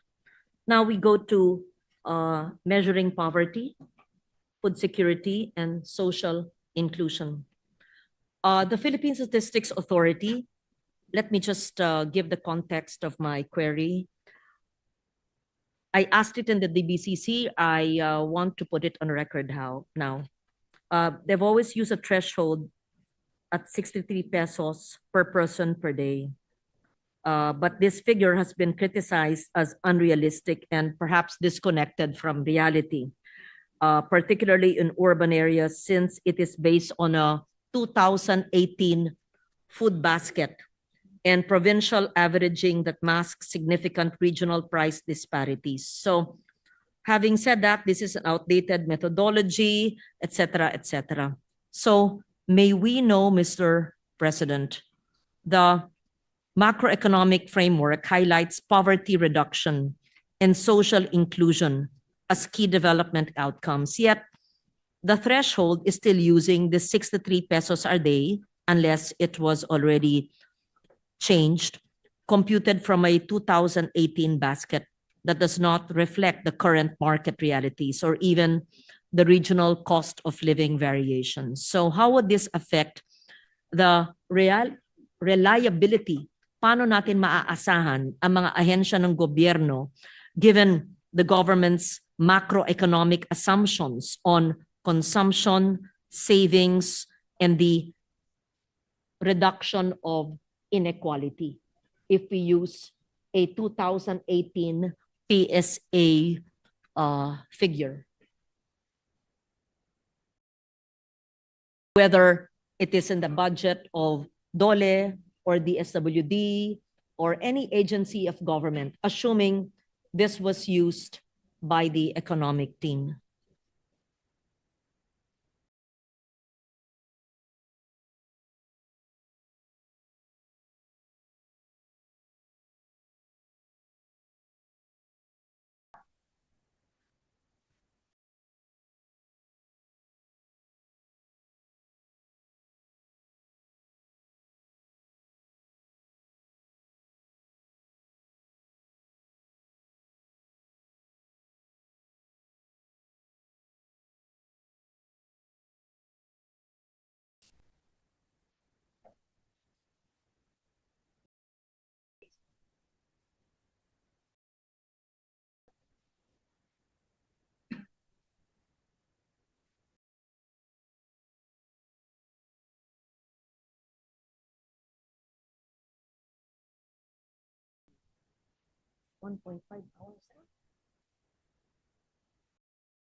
Thank you, Mr. President. And Mr. President, just to update Her Honor, Senator Lauren Legarda, these numbers of 63 pesos per day per person was already updated.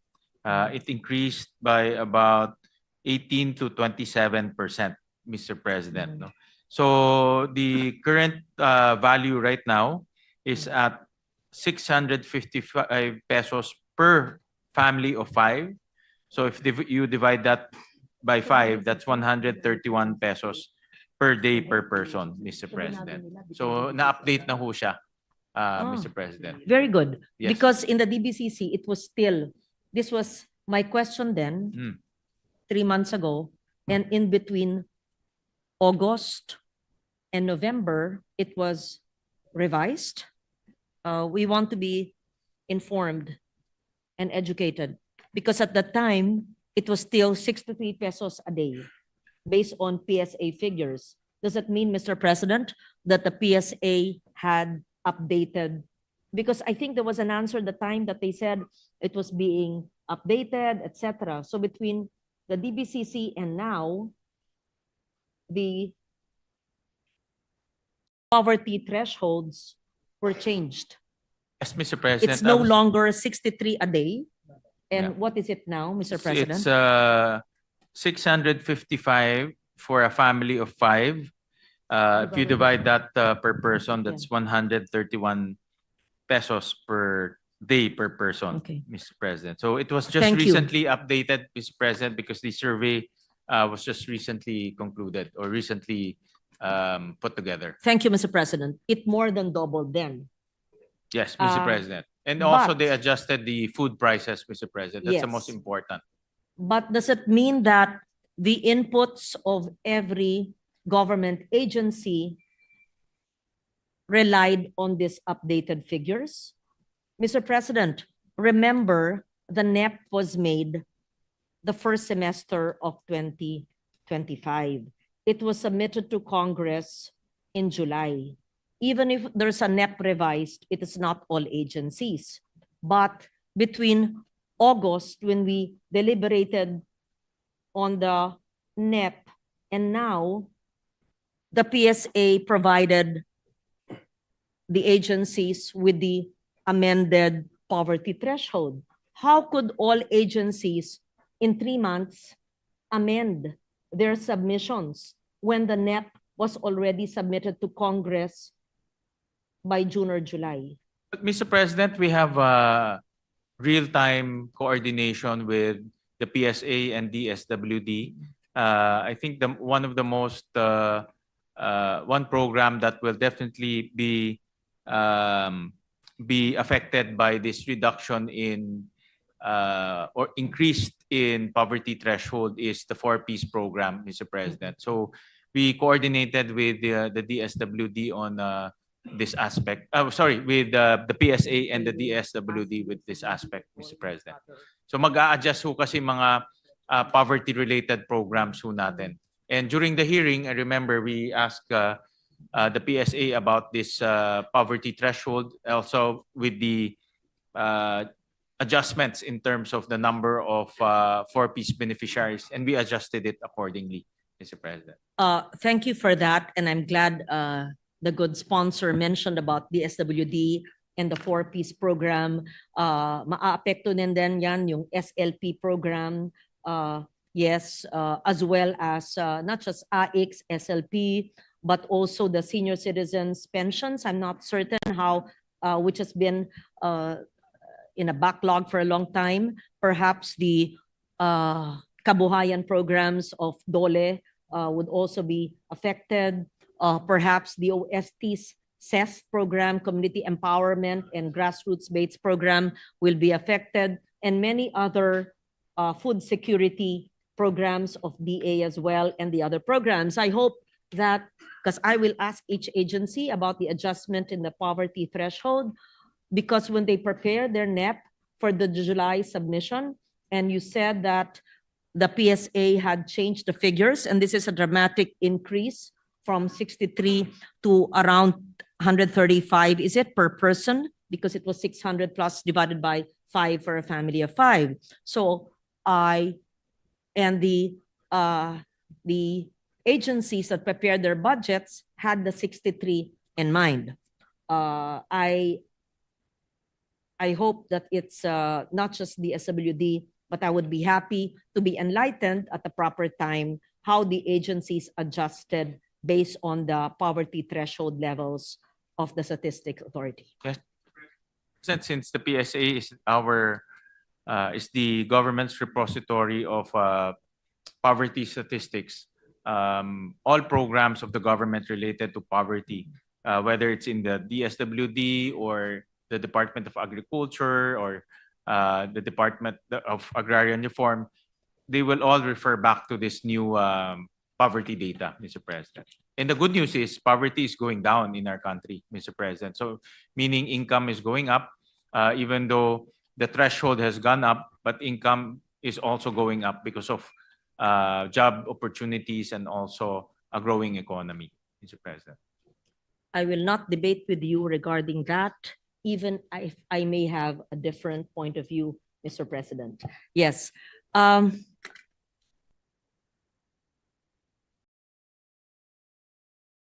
Okay. May I know, before we leave the topic, Mr. President, it's 135 per person? Just so that is PSA present here? Yes, yes. More or less 135 per person. Is this for the daily allocation for food and other expenses? Can they break it down? Magkano po ang pagkain divided by 3 meals a day? How much per meal? And is this for NCR or is it across the board in every province? Yes, Mr. President, this 135 is for NCR, Mr. President. Mhm. And we can we have the breakdown. Let's try to leave 135 pesos.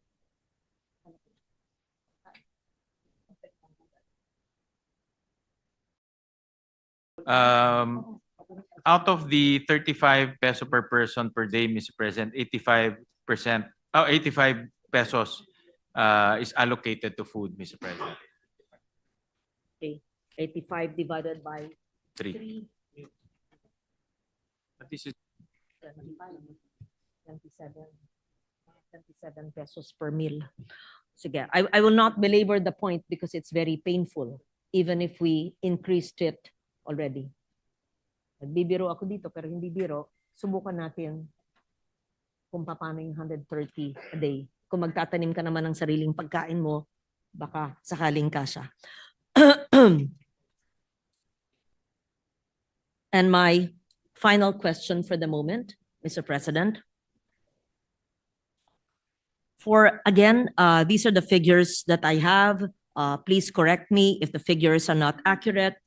For 2026, the government expects to raise revenues in the amount of 4.938.4 billion, while disbursement is projected to reach 6.630 billion, or a deficit of 1.626 billion. Assuming my figures are accurate, we would see that disbursement for the current operating expenditures is expected to reach 5,020 billion, which is 37.3 billion higher than the revenue we will generate, which means, obviously, that our current operating expenses will be partially paid by our borrowings. Our current operating expenses, sweldo, diba? Salaries, bonuses, traveling, domestic and foreign, interest payments, local and foreign, janitorial services, utilities, financial subsidy, etc. Mr. President, how will would you confirm that our borrowings, hihiram po tayo, uutang po tayo para bayaran ang sweldo ng mga tao sa gobyerno? In short, our borrowings, our loans will go to our operating expenses and not to capital outlay that will go to the creation of jobs and that will spur the local economy. And may I know how many years have we been experiencing this, and how do we get out of it progressively, hopefully in the future, in the near future? Please educate me.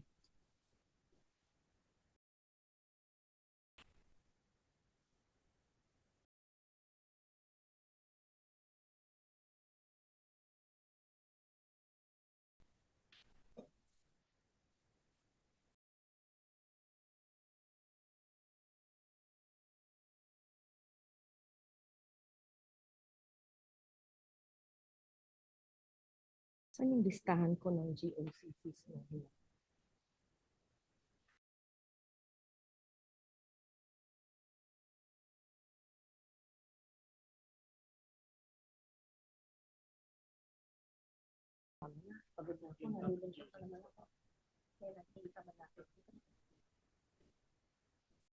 But, Mr. President, in an ideal situation, we only need to borrow for capital expenditures, meaning all of our collections should go to current operating expenditures, meaning for salary payments, pangbayad ng kuryente, pangbayad ng tubig, bonuses, all of that should be funded by our own revenues. But there's a small shortfall in terms of our collection versus current operating expenses of about 37 billion, Mr. President. So it's a small shortfall. So two-prong approach, Mr. President. One is to collect efficiently, meaning our revenues, whether tax or non-tax, should be collected efficiently so that we can cover our current operating expenses. Number two is also cut on some of our current operating expenses. Secretary Recto mentioned that in his estimate, they can still reduce MOE by about 160 billion, meaning reduce some of the traveling expenses, some of the MOE expenses. So tingin niya kaya pang bawasan doon so that we can finance our current operating expenses by our own revenue, not to borrow, Mr. President. But maliit lang naman po yung 37B. maliit lang naman yung ating shortfall on that effect, Mr. President. So I believe that with the efficient collection, government can cover that, Mr. President. But you're right, Mr. President. In a ideal situation, we should not borrow to cover our current operating expenses. Mr. President, is the 37.3 billion for 2026 that will be brought about by borrowings, is it also because of extracting or borrowing or getting the reserves of GOCCs? Were we able to contract that or limit the utilization of borrowed money because we also used what we have, the reserves of government agencies, GOCCs? Yes, In the- Mr. in- President, because that was allowed in 2024, Mr. President. There's a special provision that allowed the DOF to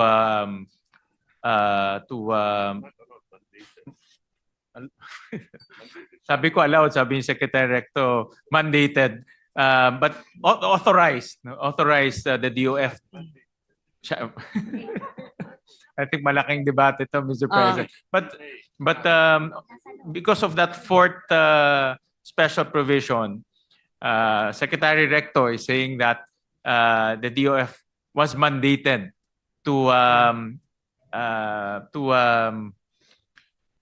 take or collect excess reserve funds from different government agencies, Mr. President, to address that shortfall para hindi na ho tayo umutang to cover our current operating expenses. Yung It's a cash management mechanism, Mr. President, dahil po tayo ay may reserves o savings na hindi naman sa nagagamit. GOCCs Yeah. na hindi nagagamit at ayon po sa special provision na sana'y basahin nyo para hindi na po nakasaad sa 2026 or if you No more, Mr. President. That special provision is no longer No in longer the there. 2026 sa budget. 2025 wala rin po. Wala rin, Mr. President. Yes.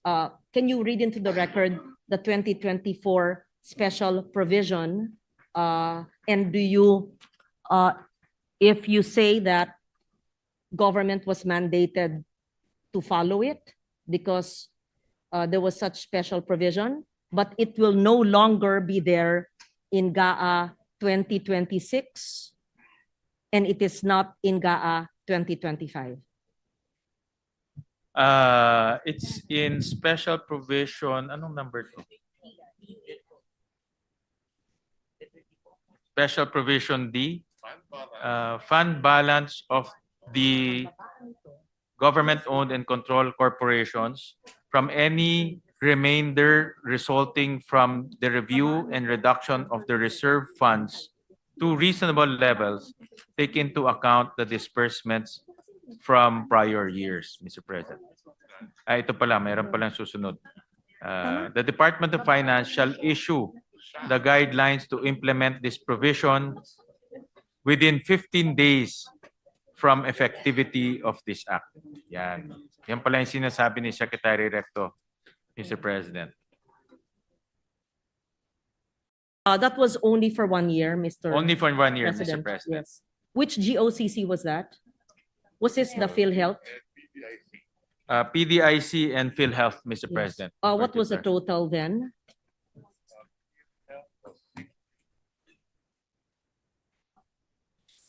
PDIC was how much, Mr. President? 107.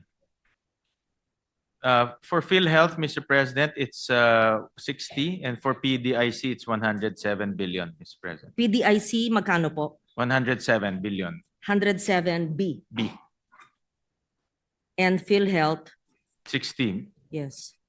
Are we supposed to pay back PDIC for 107B?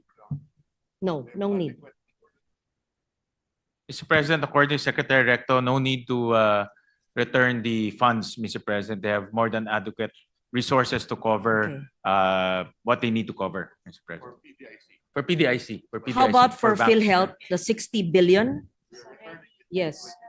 There's been a clamor and the president has repeatedly committed to return the 60 billion to PhilHealth Yes, reserves. Mr. President, in the Senate committee report, we're returning the 60 billion. It was also included in the GAP, Mr. President.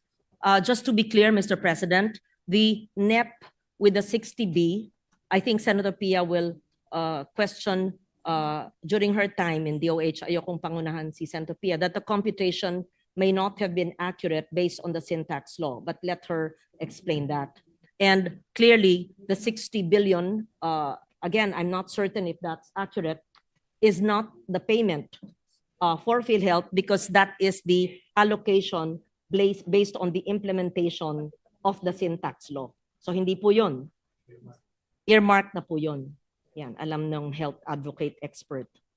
So we're not referring to the NEP allocation. You mentioned, Mr. Chair, about the HGAB, which has another 60B. But the 60B from HGAB, Mr. President, came from the flood control, if I'm not mistaken. Please correct me if I'm wrong.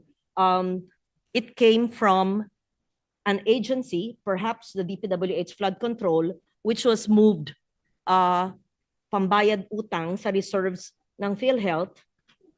Is that how it moved? So that it's clear. Because dalawang 60, first is the implementation of the syntax law, which should not be claimed as the return to PhilHealth reserves. And the second, HGAB, yun ang pambayad utang. I just want to know where did it come from in the HGAB, and that's included in our Senate committee report, and we are grateful to your honor that it was included as well. I just want to be certain where did it come from.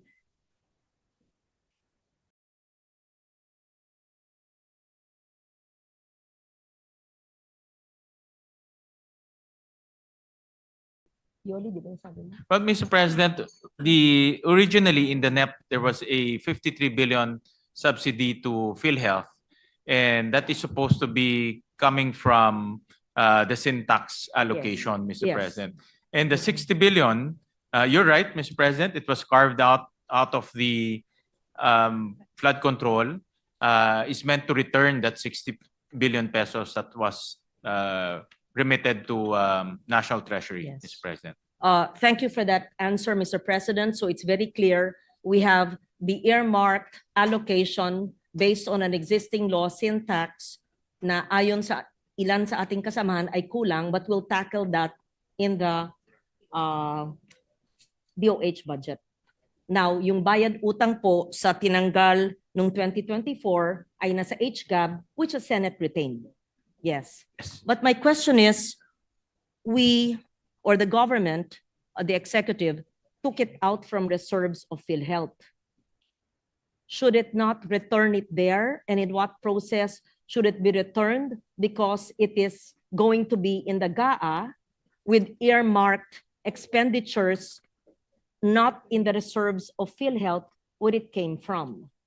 So may I be informed what is, in short, ano po ang tamang bayad utang na kinuha po sa PhilHealth noong 2024?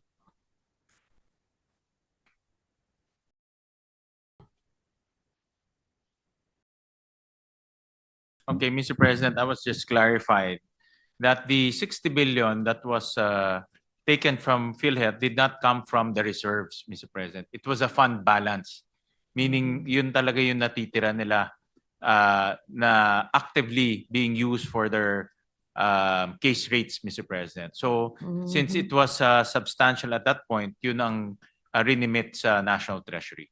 Can So you kindly that will be explain? returned in the same form as fund balance. The 2024 na kinuha po ng DOF, is it DOF? That took away from PhilHealth did not come from the reserves. No, Mr. President, that was What do you call it? It came from the fund operating balance. expense. Fund balance. Okay. The fund balance. So it's a different fund from the reserve, Mr. President. The fund balance. So you're correct in saying that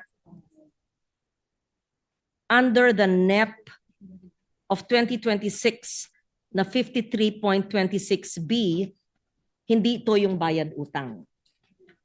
And then the 60 billion in the 2026 House Bill, GAB, ito yung bayad utang, but it is intended for benefit package improvement under the Universal Healthcare Law.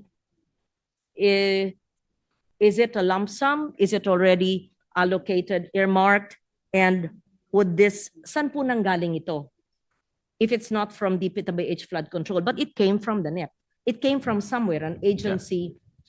But Mr. President, before I answer that, Secretary Recto clarified that because of PhilHealth's improved operations and improved case rates and improve in the efficiency in dispersing their funds, as well as the implementation of the zero balance billing this coming 2026, we'll see a full implementation of the zero balance billing program. The government decided to give additional or augment the PhilHealth with 60 billion pesos, Mr. President. So sabi niya hindi ho to bayad utang. No, kasi walang utang raw, Mr. President. So there's no utang to speak of, Mr. President. So Magtatanong tuloy si of course that is the Okay. so that's one, Mr. President. Number two, what you were mentioning, their next question, your other question, Mr. President, it came from the flood control, Mr. President, because the amount is about 255 billion. So 60 billion was carved out to be the subsidy of to be the subsidy to PhilHealth, Mr. President. Thank you for that, Mr. President. Just definition of terms so we understand. Fund balance of government-owned and controlled corporations from any remainder resulting from the review and reduction of the reserve funds to reasonable levels, taking into account the disbursements from prior years. Can you kindly explain the difference between fund balance and reserve funds? And what was the basis for the extraction or pagkuha po sa fund balance ng PhilHealth as opposed sa pagkuha sa reserve funds? Since you corrected me, hindi pala galing sa reserve funds ang kinuha ng executive kung hindi galing sa fund balance. Nanggaling po sa inyo yon para lang maintindihan po namin.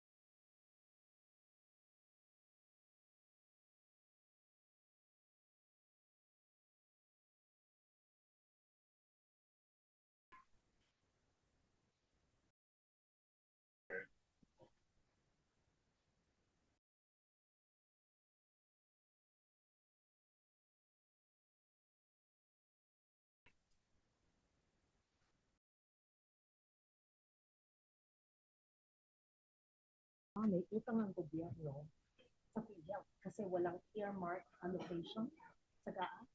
Wala. Ngayong taon. Wala. Ayun pa. Kailangan bayaran. Kasi galing sa syntax law, wala.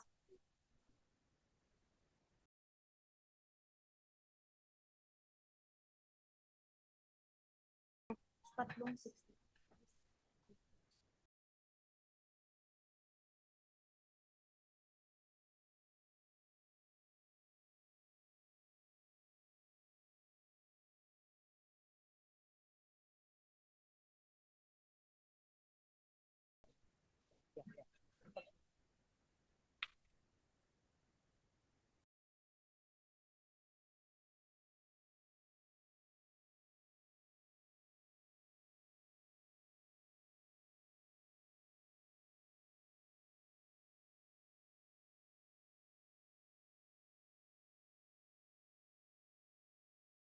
But Mr. President, sorry for the delay. I just want to make sure so that I can explain it as simple as possible.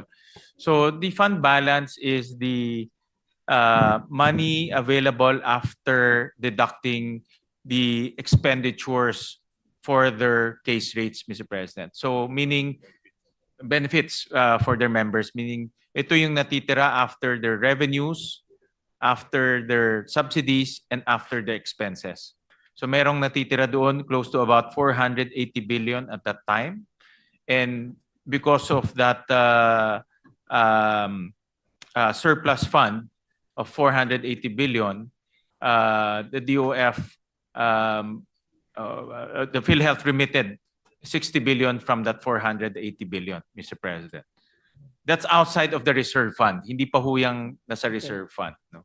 Yeah, thank you for that, Mr. President. Para po maliwanag, yung sa NEP 2026 na 53.26B, hindi po ito yung bayad utang, kung ano man tawagin natin, ito po ay alokasyon ayon sa syntax law. Yes, Mr. Yung President. linagay po sa GAB na 60B na nanggaling din po sa loob ng NEP, galing po sa flood control, as you said. Yes, Mr. Ito President. po yung galing sa fund balance, yung Yes, yun po yung... Yeah. extra funds po sa PhilHealth na para po palitan yung kinuha ng 2024. Is that correct, Mr. President? Well, Mr. President, it's a difference in nomenclature dahil wala naman po, technically wala pong utang.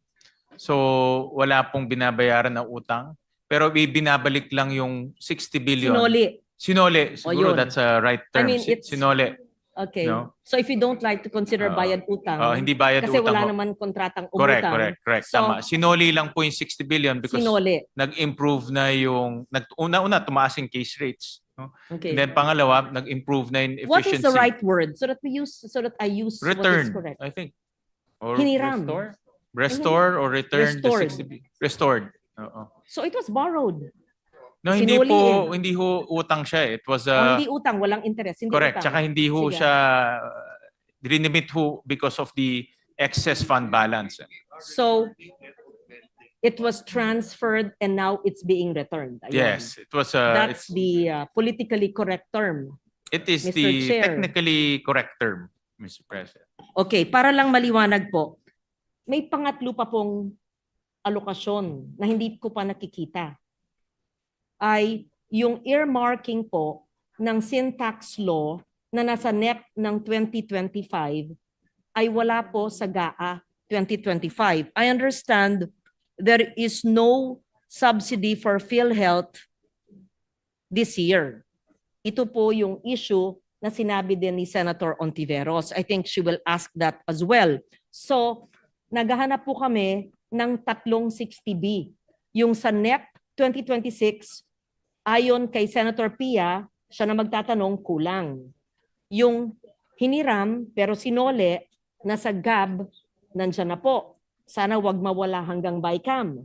Pero yung NEP ng 2025 po, na alokasyon ng PhilHealth ayon sa batas, ay wala po sa GAA 2025. I believe it is our duty to give to PhilHealth, because the earmarked allocation from syntax law did not appear in the GAA 2025.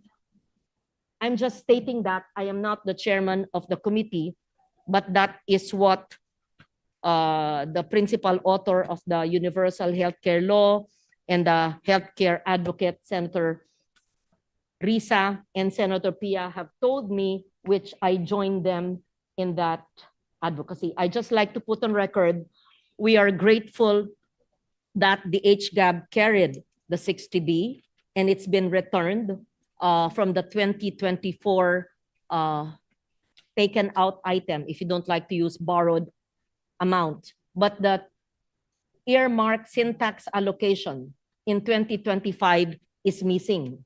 Again, I would be happy to be corrected if I am inaccurate.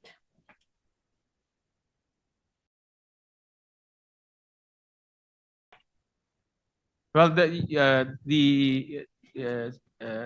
Senator Lauren is absolutely correct that because Congress took out, I'm just checking the amount, about 74 billion pesos in 2015, no? 2025.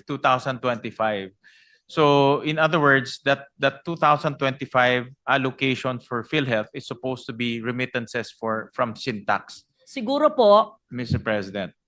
And that is nawala po yun. nawala yun. Tama ho kayo. Ah, Tama ho kayo.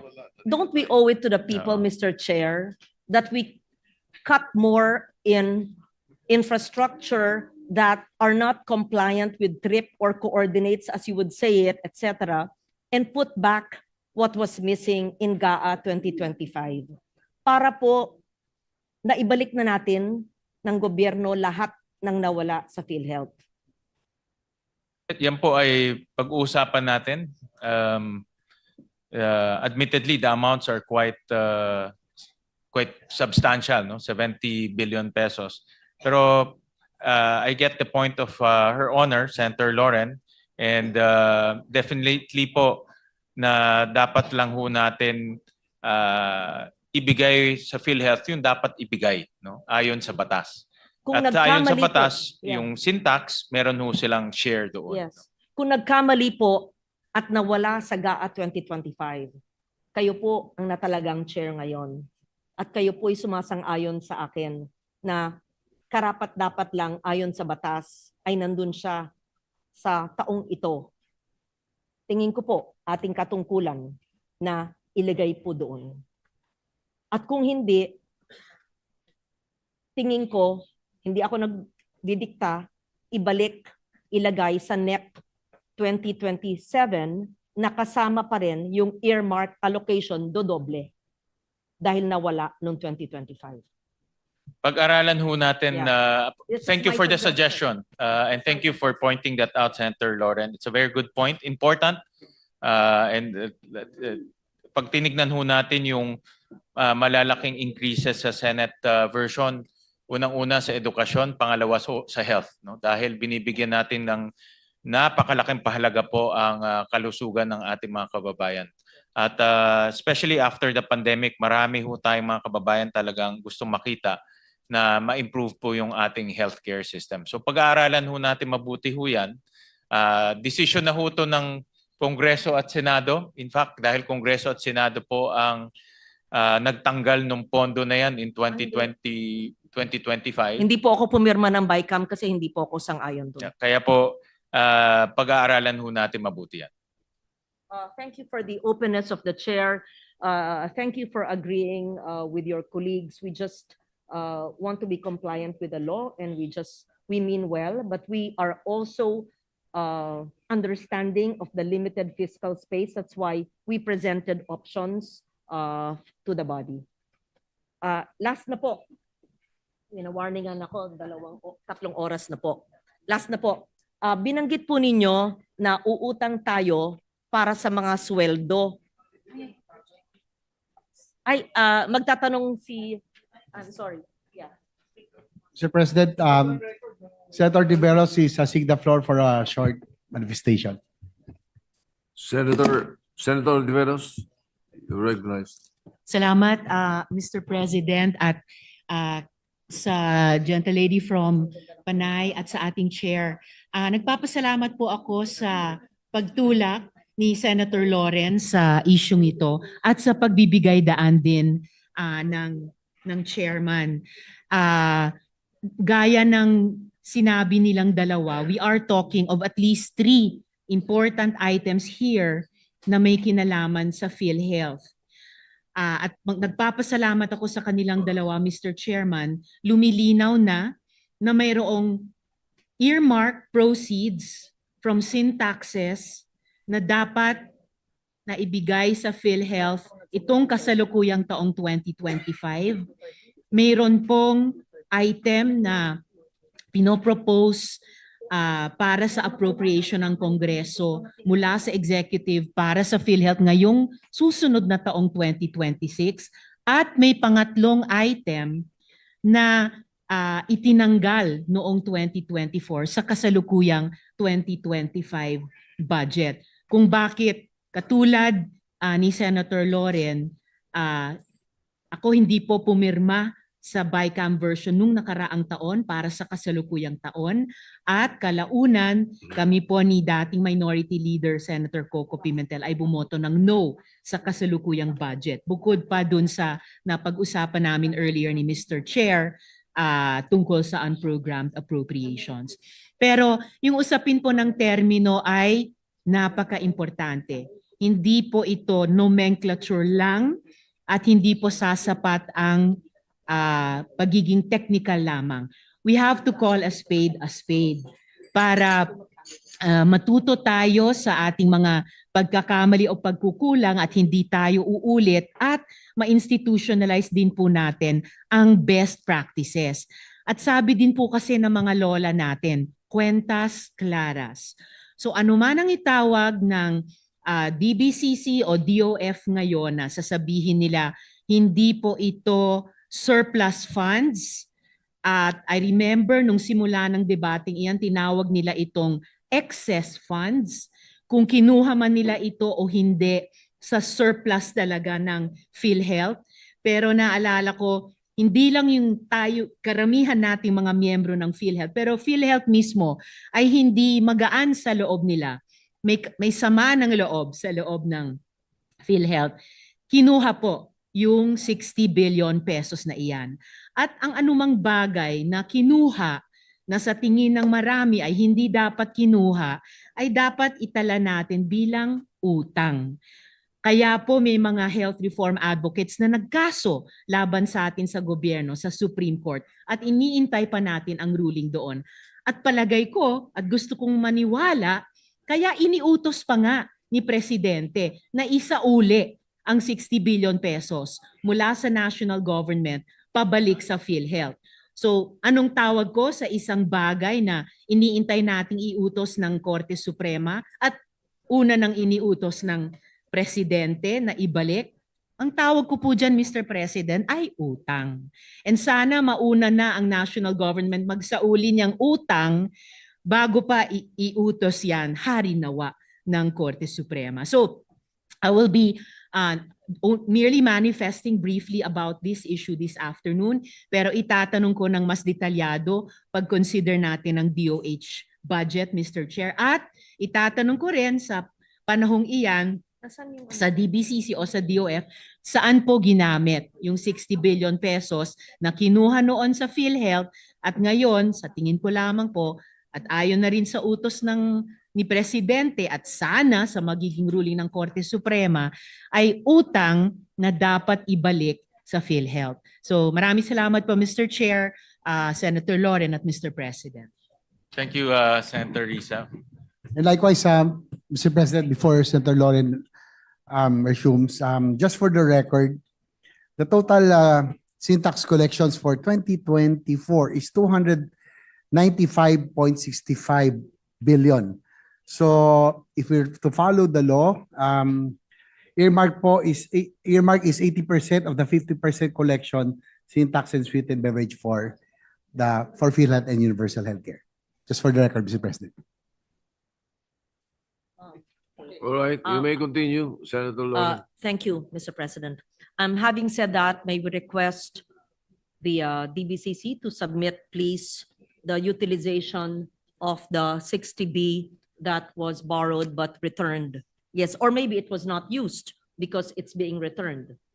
If it was used, may we know the utilization? Actually, I have it now, Mr. President. Thank So, you, Mr. President. 27 billion went to public health emergency benefits and allowances for healthcare and non-healthcare workers during COVID-19 pandemic. 10 billion for medical assistance to indigent and financially incapacitated patients, also known as MAIP.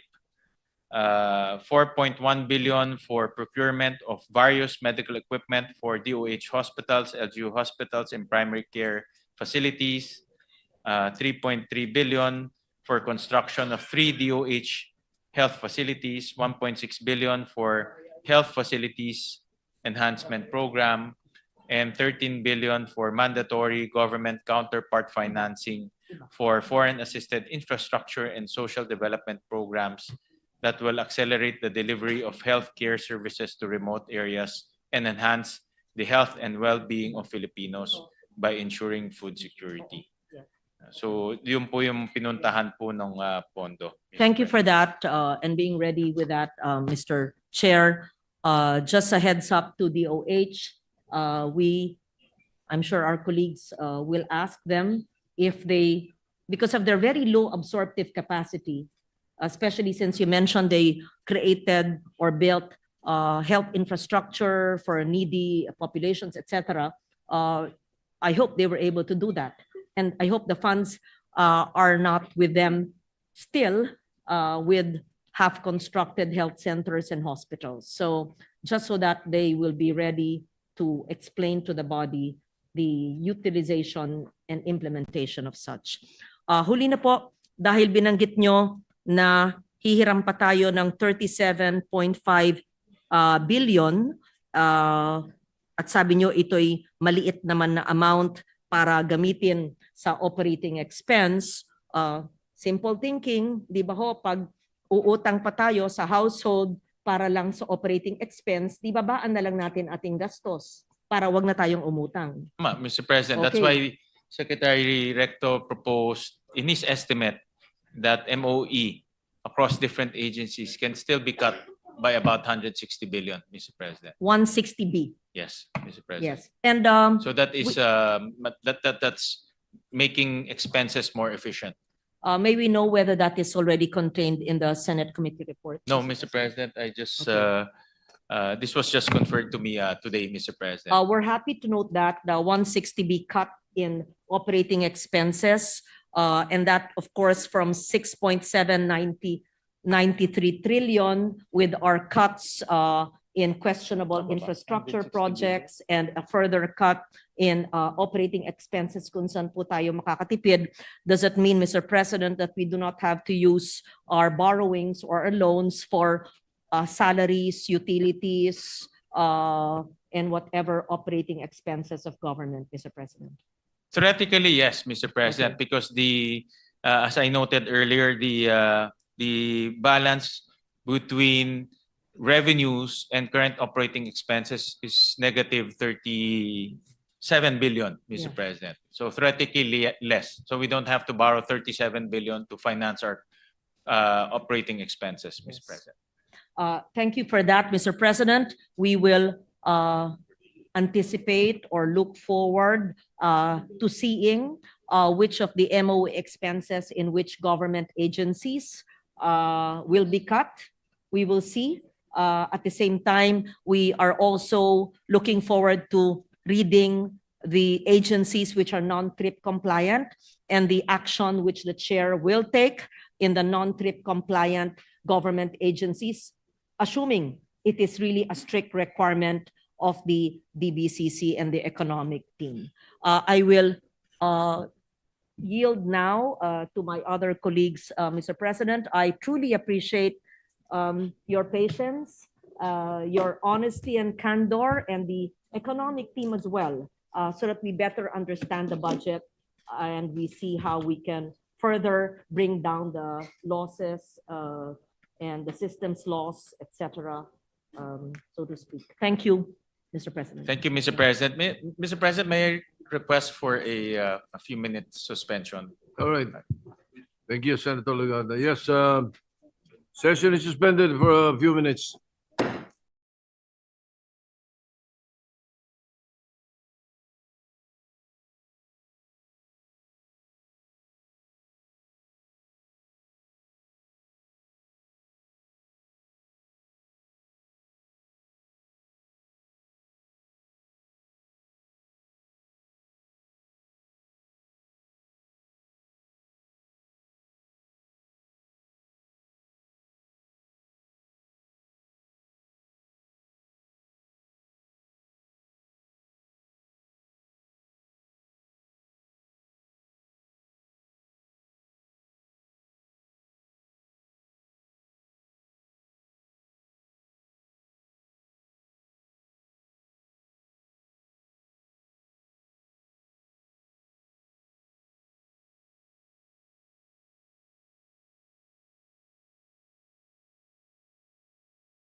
Majority Leader. Thank you, Mr. President. Mr. President, next to propound these questions is our distinguished colleague from Palawan and the Republic of the Philippines, no other than Senator Erwin Tulfo. Senator Erwin Tulfo is recognized.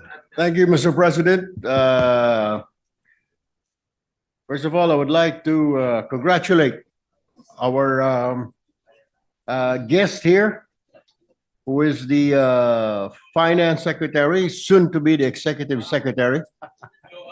May blowout. Kaya kanina pa siya paikot-ikot po sa lounge. Nag-iisip siguro kung ano yung blowout. And also, of course, the Economic Advisor of the President, Secretary Frederico, who will replace this handsome Finance Secretary.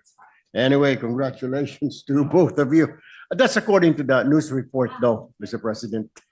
Anyway, let me go now to my line of questioning. Mr. Chair, Mr. President, what is the position of the Department of Finance on online gambling? As the chairman of the Committee on Games and Amusement, ano po ang posisyon ng Department of Finance dito sa online gambling? The official position of the Department of Finance is to heavily regulate online gambling, especially regulating it to avoid minors playing online gambling, also making sure that there is proper know your client mechanisms, and decouple, Mr. President, from e-wallets. Okay.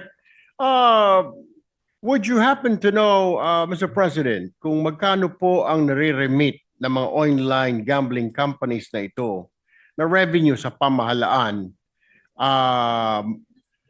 na ika nga ay sinasabing worth it, na ika nga i-regulate sila despite the fact na may mga reports tayo na may mga adverse effect po ito, negative effect sa buhay ng mga Pilipino?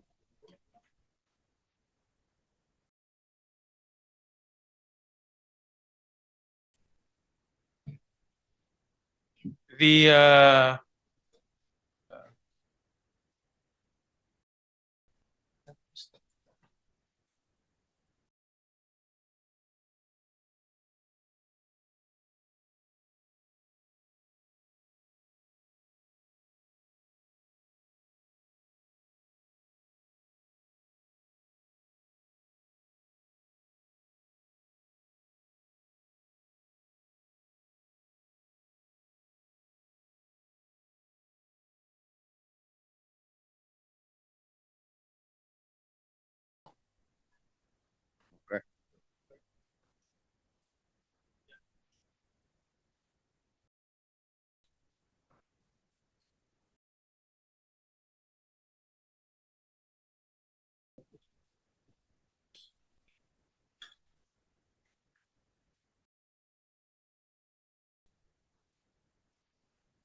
Mr. President, Mr. Chair, I would just like to, while you are researching it, during my last two hearings with the Philippine Amusement Gaming Corporation, they gave me an estimate of around 60 to 70 billion a year. I don't know if that's still correct, pero yun po yung kanilang sinabi ni Chairman Altenco na around 60 to 70 billion a year. So I don't know kung tugma yung kanilang report sa report na hawak po ninyo as of this time. My follow-up question will be, doon po sa 60 to 70 billion na ikang revenue ng PAGCOR from online gambling, how much yung napupunta po sa national budget? Well, Mr. Chairman, merong kasi marami rin pong revenue na nakukuha ang gobyerno, not only directly from the online gaming, but also from, let's say, yung mga income taxes, yung mga withholding taxes. So may mga ganun rin po. So just to put it on record, ang direct benefits from electronic games is about 231 billion pesos, Mr. President. For example ho, ang nakukuha sa franchise tax is about 10 billion. Ang nakukuha sa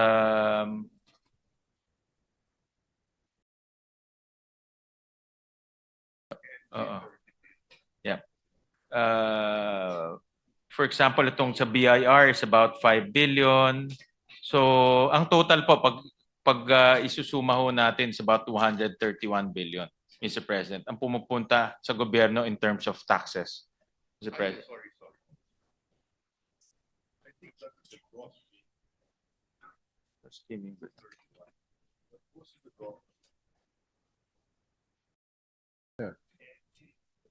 Yeah, exactly. Okay.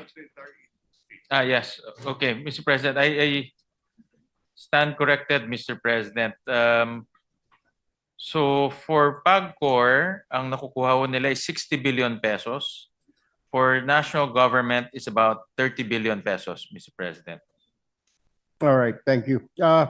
Moving on, Mr. President, Mr. Chair, dito po tayo sa Department of Public Works and Highways. Ang tanong ko po ngayon ay, nasala nyo na po ba ng mabuti ang budget natin for 2026 to make sure na wala pong double insertion? Punong-puno po yung dating budget natin last year ng double insertions. Kahit po inong committee hearing natin, Mr. Chair, kayo mismo nagtanong kung bakit doble-doble yung ika nga, nag-appear na dito sa kaliwa, nag-appear na naman same project, same place, ika nga pati barangay, ay magkakapareho. Nasala na po ba na ninyo through the help of the Department of Public Works and Highways? Tama ho kayo, Senator Erwin. In fact, yan po talaga isa sa mga red flags na binring up ni Senator Lacson.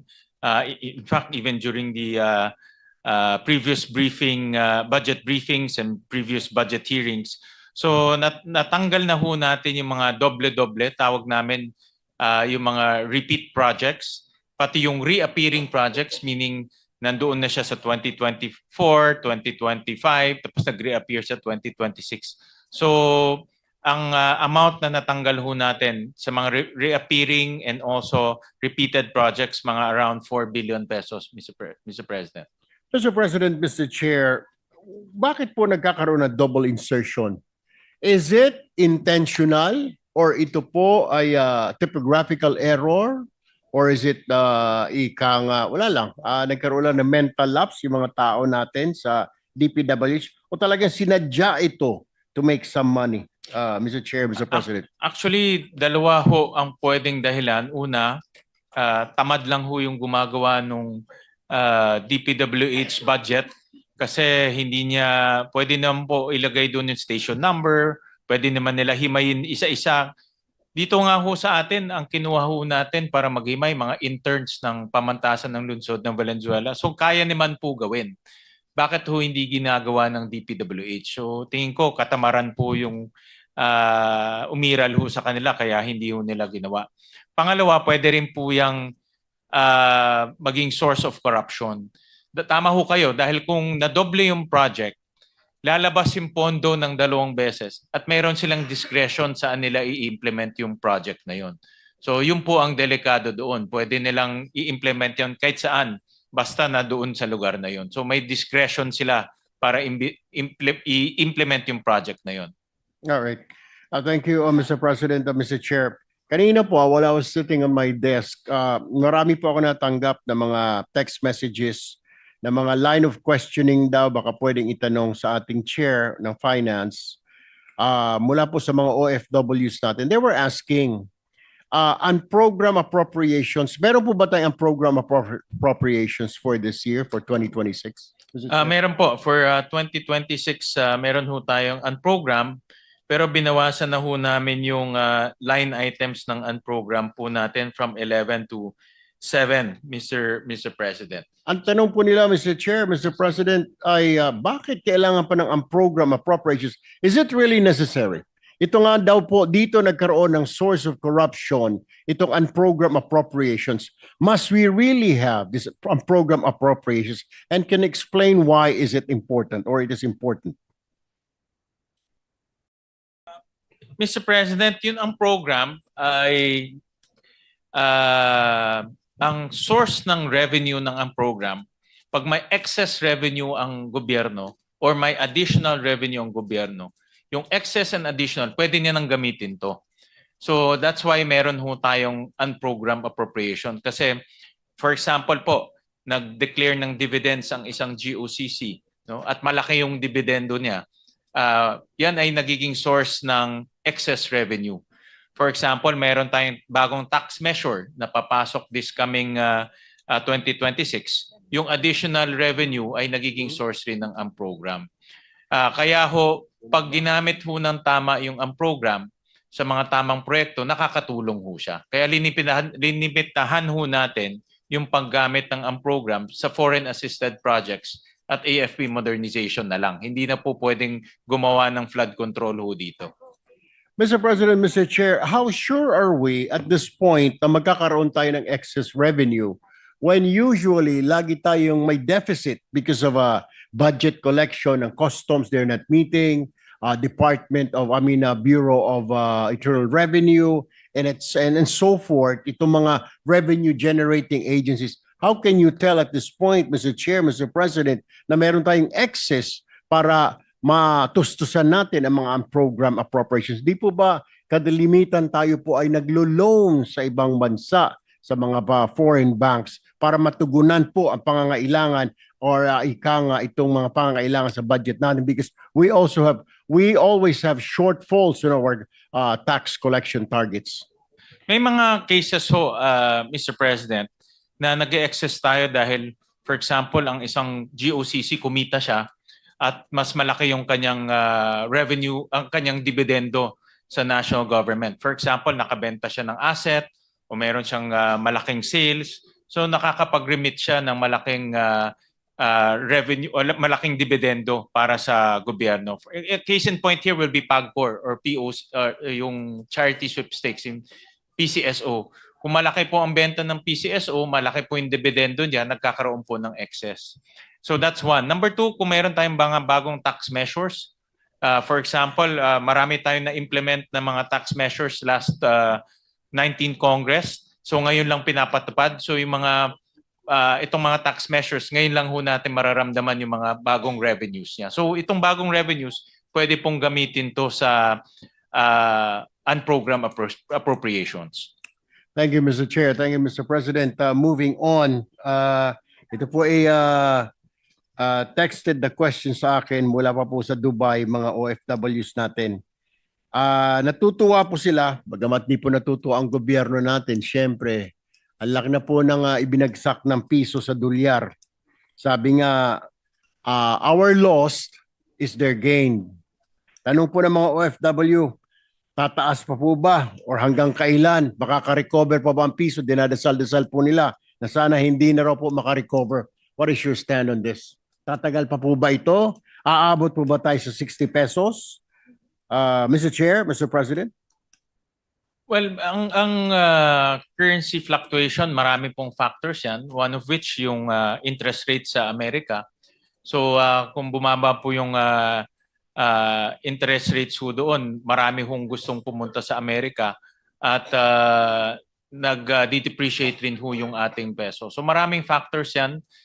Pero pag nag-depreciate po ang peso, pabor po to sa mga OFWs natin dahil mas malaki nare-remit nila. Pero this coming 2026, what is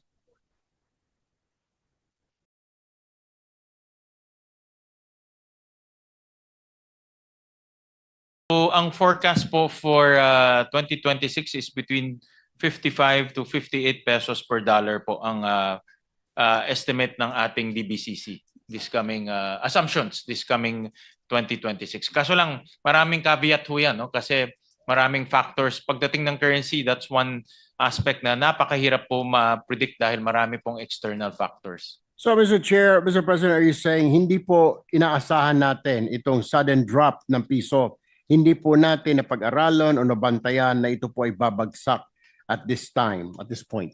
Well, sa atin ho, Mr. President, we practice a free market system. So hinahayaan natin yung peso na mag-fluctuate within a certain band. Pero kung talaga namang mataas ang fluctuation, nag-intervene rin po ang Bangko Sentral para ma-stabilize yung peso. But as much as possible, hinahayaan natin yung free market para mag-fluctuate po yung peso, Mr. President. Pero mayroon tayong reserves na more than 100 billion pesos, $100 billion. So we can use that to stabilize the pesos. Sana naman, Mr. Chair, Mr. President, wag na muna natin magamit. We really need that. But anyway, my last question before I will turn the floor to my to my colleagues, Mr. Chair, and reserve my questions for a second round.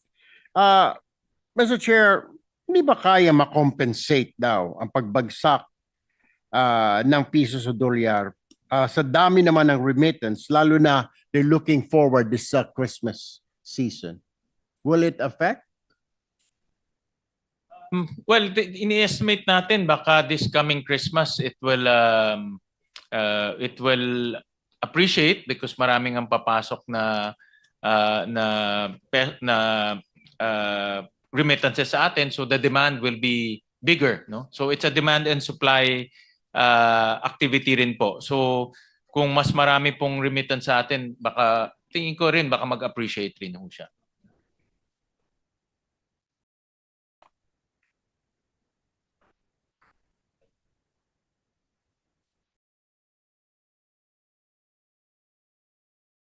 Isa rin po, sabi ni Secretary Recto, isa rin dahilan kaya rin mahina ang ating peso dahil ang tourism natin hindi pa tayo nakaka-recover from pre-pandemic levels. So kung maliit po ang turista, maliit po ang demand for the peso, humihina po yung ating peso. So it's really kulang po ng demand, no, sa ating currency dahil wala pong turista,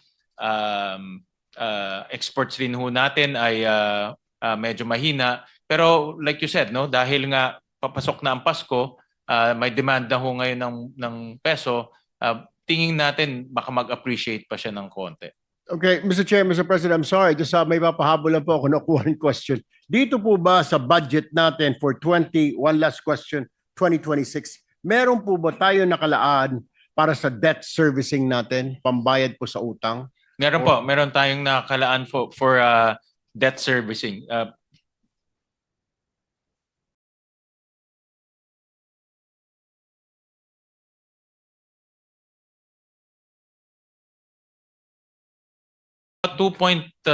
About 2 trillion ang naka-allocate natin sa debt servicing, both for interest payments and amortization po. Magkano po ang total na debt po natin para po sa kapakanan ng ating mga viewers? How much do we owe, external and internal debt?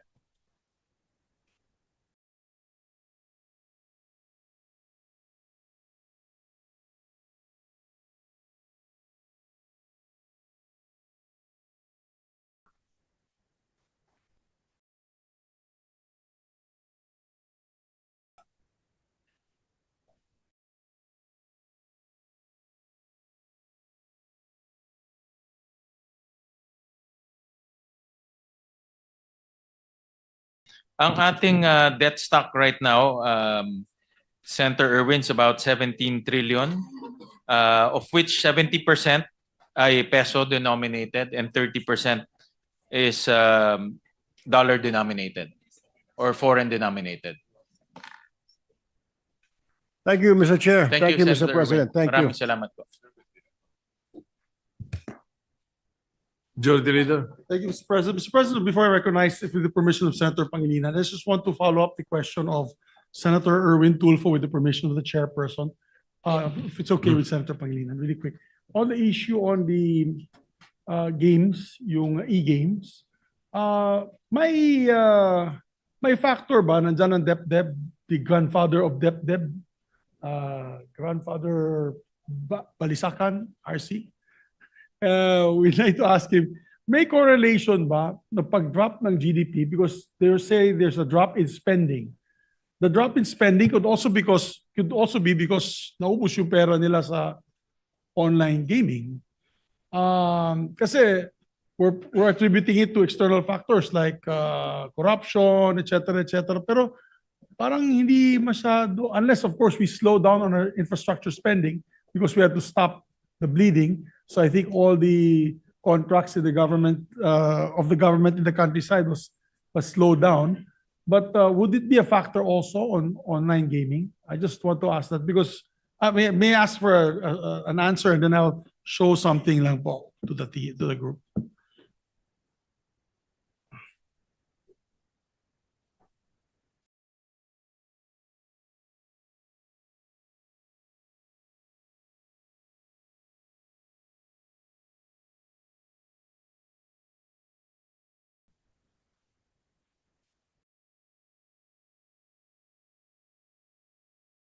Well, Mr. President, I was conferring with Secretary Balisacan. It's there's no effect to our consumption because it's a very small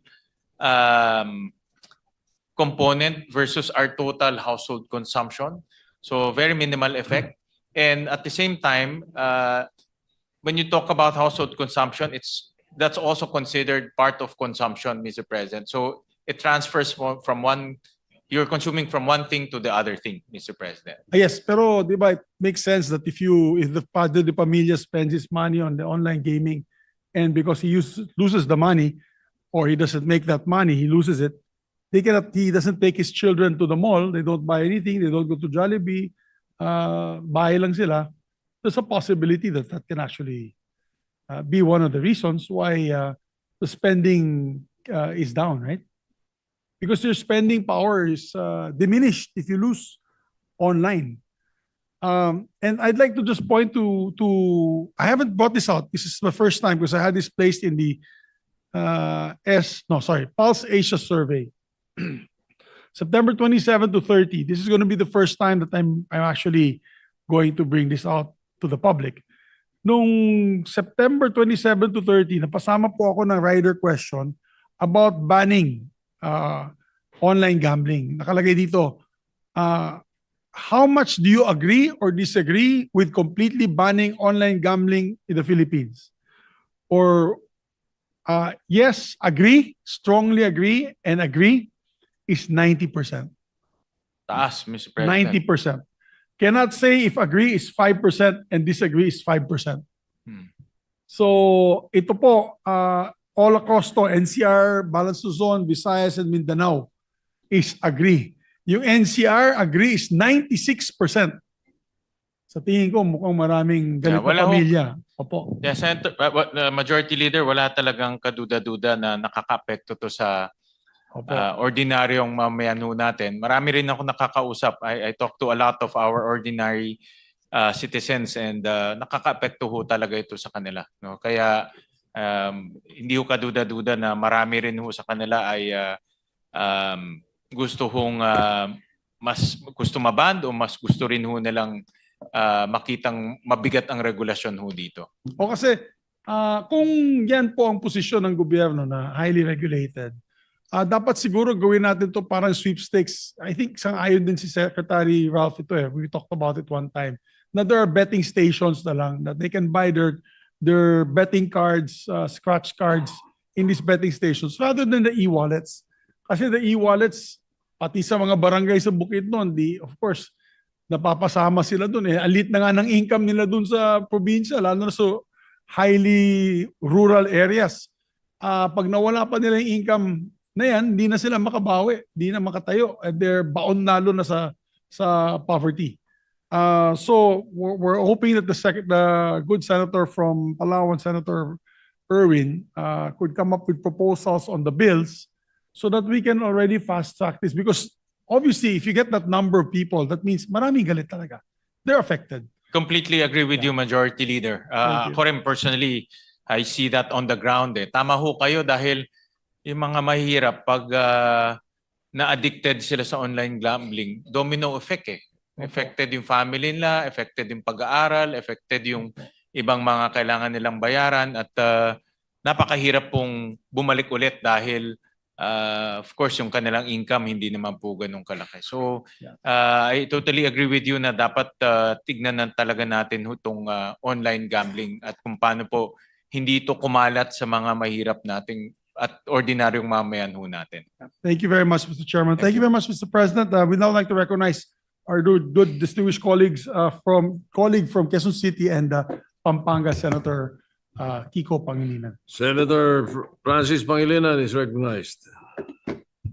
Thank you, Mr. Senate President, and thank you, Majority Leader. For our second round, may we know if the good sponsor is willing to yield to a few questions? Yes, Mr. President, I'll be more than happy to receive questions. Yes, thank you.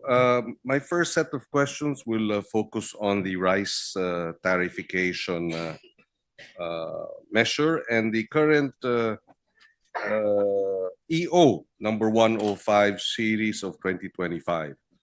I understand that this amends the earlier EO on the percentage of tariffs to be imposed for rice imports. Tama po ba na beginning January 1, 2026, there will be a range of possible tariff imposition, anywhere between 15 to 35%. Yes, Mr. President. Tama ho. And my understanding also is that there is a formula that the rates will be adjusted by 5% points per 5% decrease in international rice prices. Is that correct? Beginning January 2026.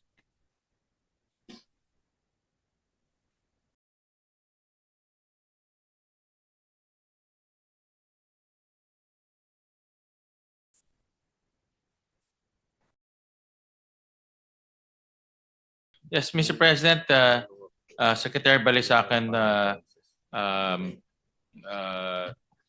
told me that yes, it will be linked to international prices. Yes. But as we speak, they're crafting the guidelines on this mechanism, Mr. President. Yes, and right now, I understand also that until the end of the year, there is this ban. Yes, On Mr. rice President, may ban ho imports. until end of the year. Yes, Correct. and because there is a ban, then and that's why I understand if the ban is lifted by first day of January, then the new tariff rates, depending on how it's computed, will take effect. Tama ba? Yes. Yes, Mr. Yes. President. Now, my question is, when we say decrease or increase, how do we determine that? What is the benchmark? Because, for example, clearly from the time that the EO 62 was imposed up until today, rice prices in the world market have dropped from about $560 per metric ton to around as low as at least maybe 2 weeks ago, about $360 per metric ton. It was an all-time high of about $720 per metric ton at some point in 2023 or 2024, early 2024. But now it's about pretty much half. So when we say decrease or increase, what is your, or again, is it still being computed? May we be guided?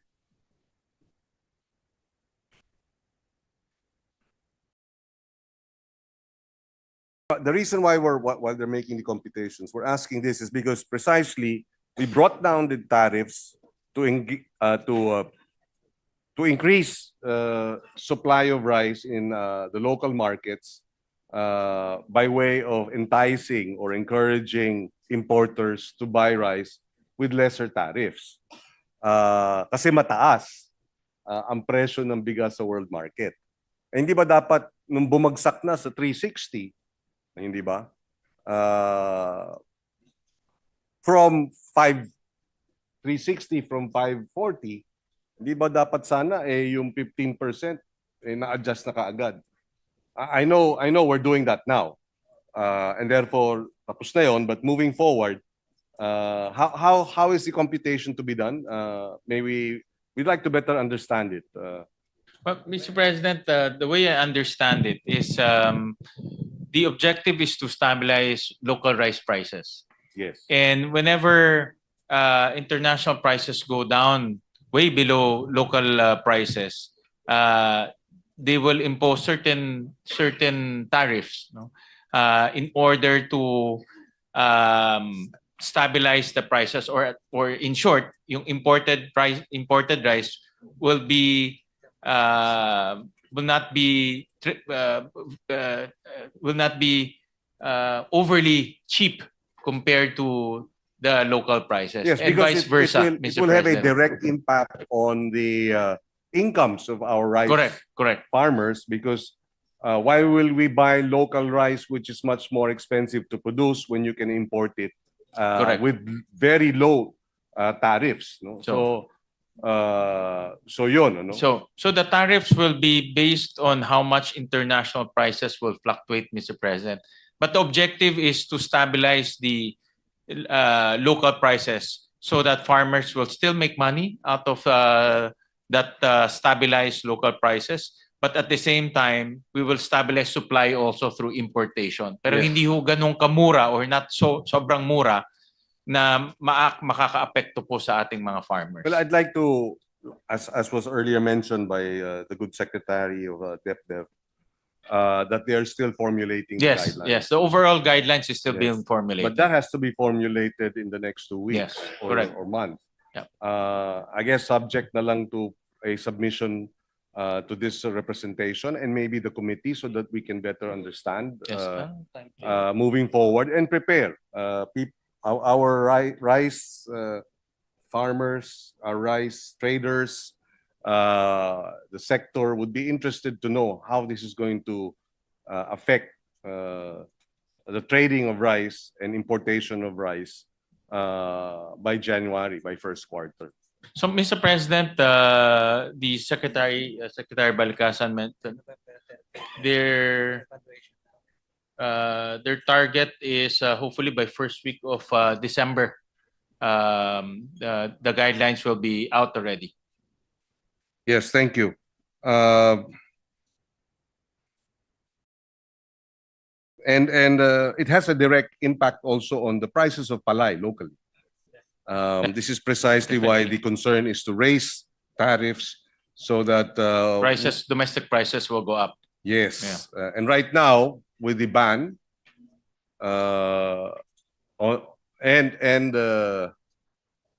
we are monitoring rice palay prices.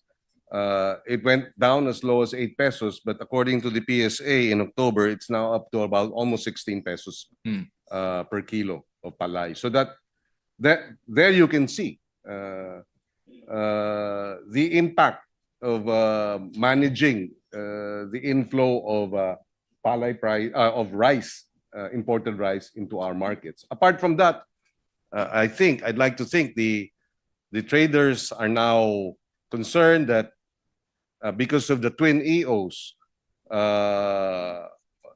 EO 100, wherein a minimum floor price for palay purchases was put in place when government purchases with directly from our farmers, and the floor price is for wet, it's up to 23 pesos, no?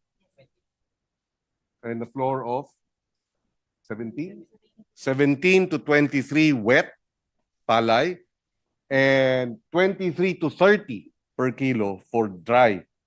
And I think that also, in combination, together with the regulating the inflow of imported rice and then establishing a floor price for government purchases of palay, both help in bringing up our palay prices.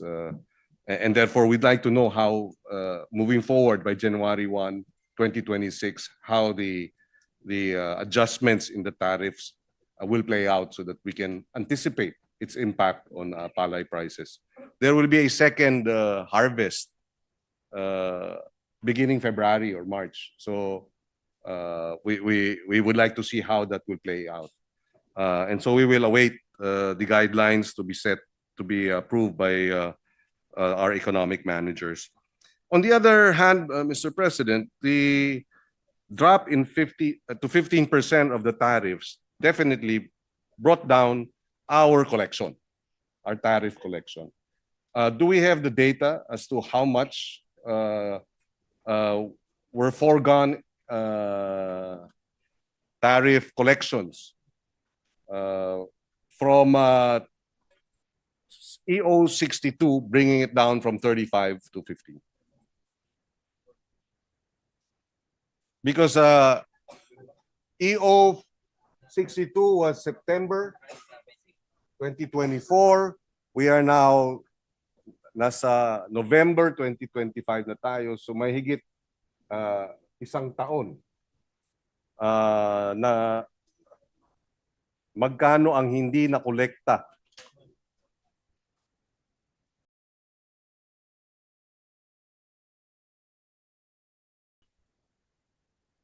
Some computations say about 25 billion. 29 billion.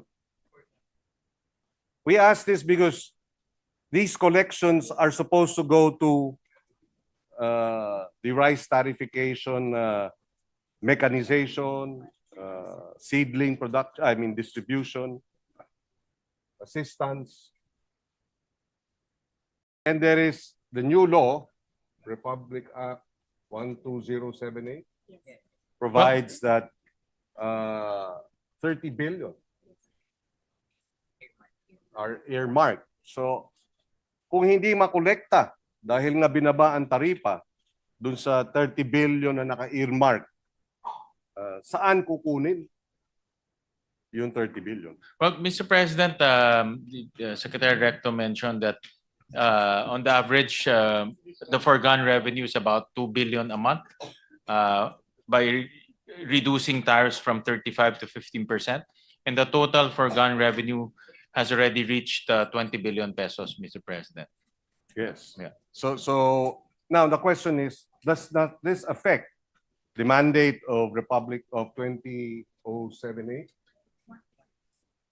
Yes, that Yes. mandates a 30 billion allocation drawn from the tariff collections that will fund the rice program or the RCEF.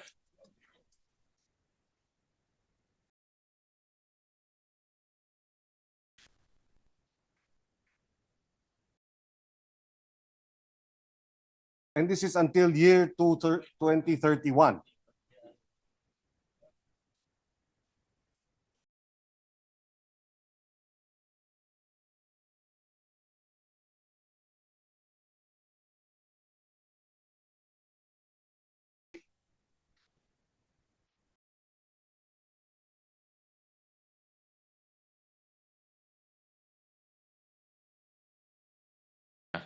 But the 20 billion is just foregone revenue, but the agency, the DOF, still managed to collect more than 30 billion pesos. So, in other words, 30 billion can still be allocated to the earmark programs, Mr. President.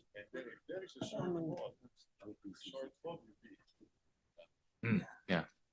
And if there is a shortfall on that earmark, the GAA will come into play, Mr. President. So in other words, we will allocate funds for the shortfall. Yes, and now, which brings me now to the releases of funds by the DBM.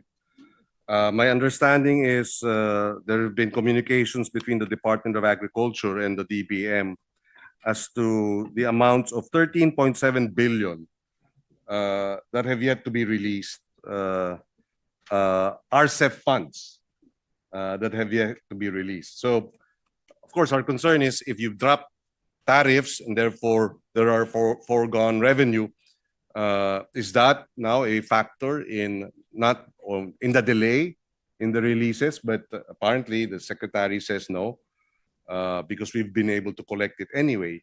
So if that's the case, then may we know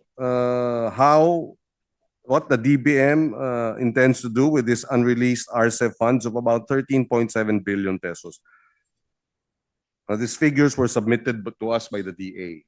The reason that we're raising this is because across the board, various programs affecting the ability of the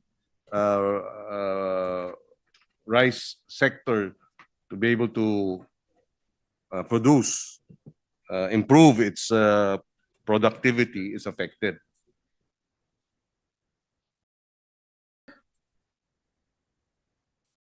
Mechanization, seeds program, RCEP training and extension service, rice farmer financial assistance, expanded rice credit, are all affected.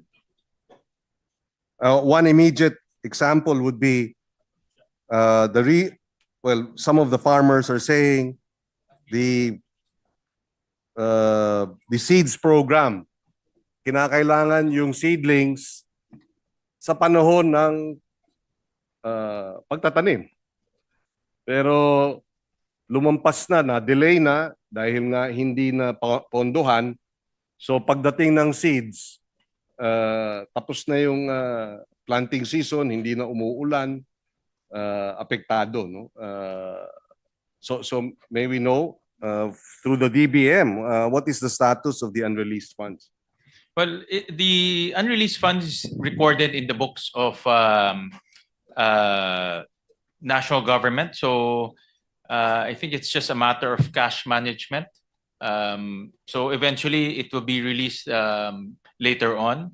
But I was advised by Secretary Recto that even there is an unreleased portion of 30 billion, DA continues to receive funds for their other programs to a tune of around that much, no, about 13 billion. So, and also to speak, we still have amounts in the unprogrammed funds that are being used for DA purposes. Yes. Well, in that case, can we be updated, perhaps not now, but before we approve this on second reading, as to, is it still the amounts that are unreleased? Baka pwedeng magkaroon ng prioritization, lalo na dito sa seeds program. Kasi apektado ang anihan pagka hindi na ibigay sa tama. Meron pang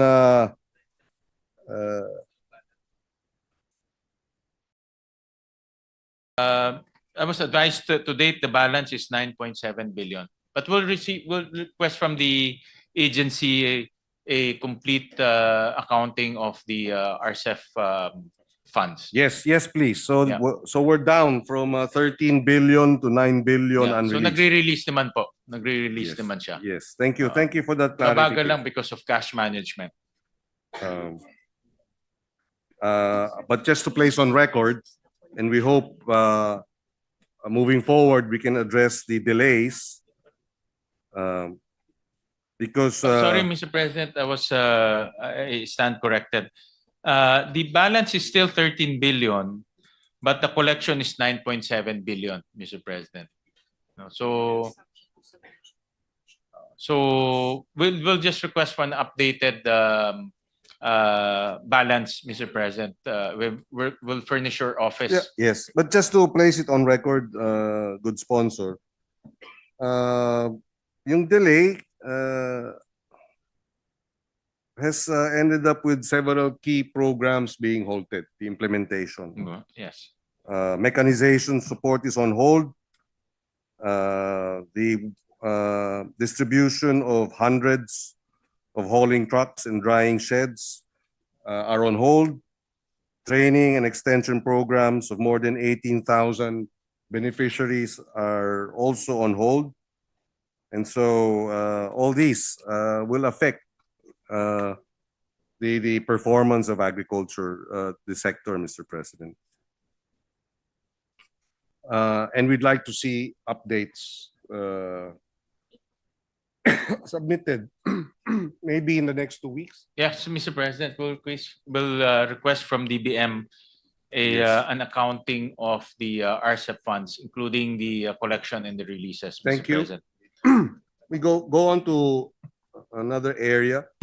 We raised this during the committee hearing that on the issue of smuggling, the Anti-Agriculture Economic Sabotage Law of 2024, when enacted, the law appropriated 500 million for its operations. And as of last September, during our first budget hearings, the fund had not been released. The DBM said this will be raised with the OP, if I'm not mistaken.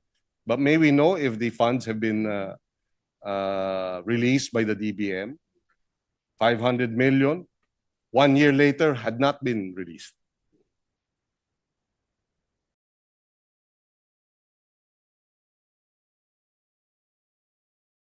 This is, Mr. President, let me just clarify. This is to fight smuggling. Yes, the Anti-Agriculture Yeah, Economic Sabotage. sabotage. What a tongue twister. No? The fact that you can't pronounce it effectively makes you wonder if they are performing effectively. But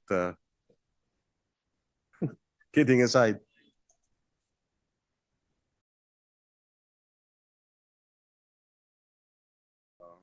Wala dito.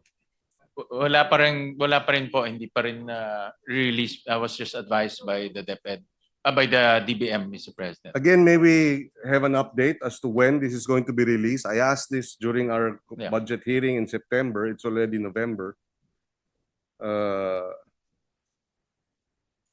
Seryoso ba tayo sa ating kampanya laban sa smuggling? 1 taon at mahigit na, wala pang pondo. Yung anti-economic. Actually, matagal na ho nga yan. I remember when we were discussing the tobacco smuggling, apparently tobacco is included Yes. in the list of products that this anti-smuggling group can look into. But apparently, since this is lodged under the Office of the President, I was advised by the DBM that the Office of the President has not requested for the funds yet. Therefore, it has not been released yet, Mr. President. My understanding is the Economic Sabotage Council, Anti-Economic has requested it. It's already been requested.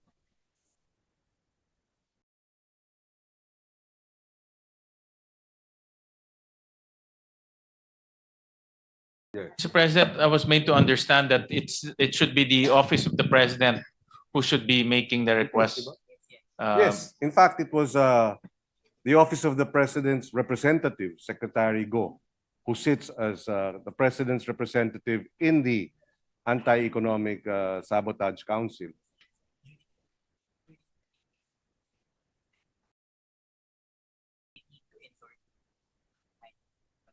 I was made to understand, Mr. President, wala pang request ang OP. Because it will be under OP and therefore OP should be the one requesting it to On create record, that council. also on record, Secretary Amina Pangandaman in our budget hearing said that what is it again? The OP and they already did that the DBM had to endorse it to the OP. Has the DBM endorsed it to the OP? Parang it's a chicken or the egg question, Mr. President. Sinasabi nila wala pang request, so hindi nila So again, issue. before we approve this on second reading, can we have a Yes, clearer? we'll update two things, Mr. President: the balance of the RCEF and also a status report on the Anti-Agricultural Smuggling Council, Mr. President. Yes, Well, please, because a clear Better if in 2 weeks' time it's released before the second reading approval, because And may I also request from DBM to reach out to the OP on this matter? Medyo matagal na ho yan, isang taon na nga. Actually, in fact, that's one of our recommendations in the smuggling of tobacco products in our country, Mr. President. and So- I think after we go on BICAM, etc., then we will come back to ratify it. Up until that time, no, before BICAM, up until the second reading, perhaps you can come up with the release, or we might be constrained to seek a deferment until this is done. I don't think there's any excuse. It was passed in September 2024. It's already November 2025. We raised it during the budget hearings in September. I raised this with the Secretary Go himself in August when we met. So July, the council requested the DBM for its release in July. So Well, Mr. President, we advised the DBM to coordinate with the OP, and considering that the letter of request was sent July, then there's no reason for them to withhold the release of the 500 million. So we'll and more so if tagal na ho yan eh. and more so if Secretary Recto will now be the executive secretary. So I'm sure the new executive secretary will look into this and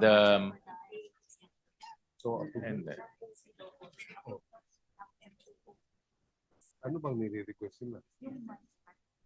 Pero MOE is already the amount or kulang pa yan? Yes.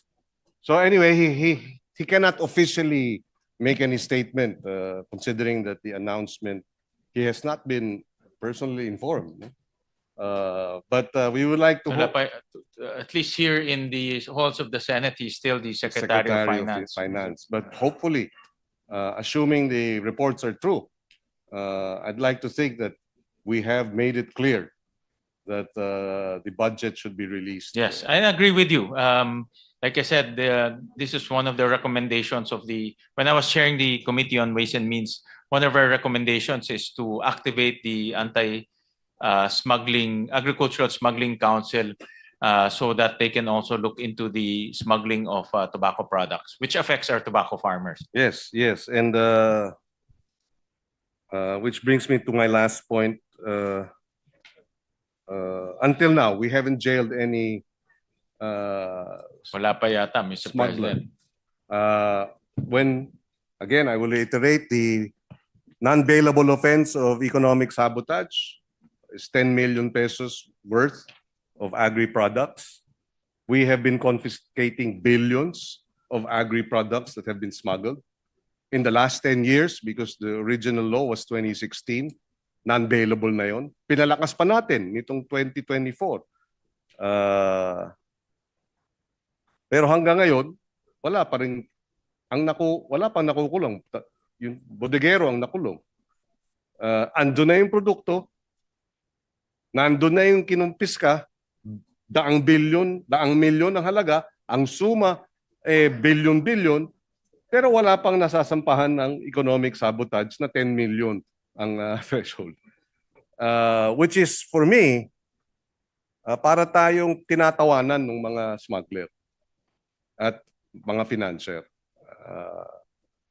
And this is most unfortunate, especially for our farmers and fisherfolk.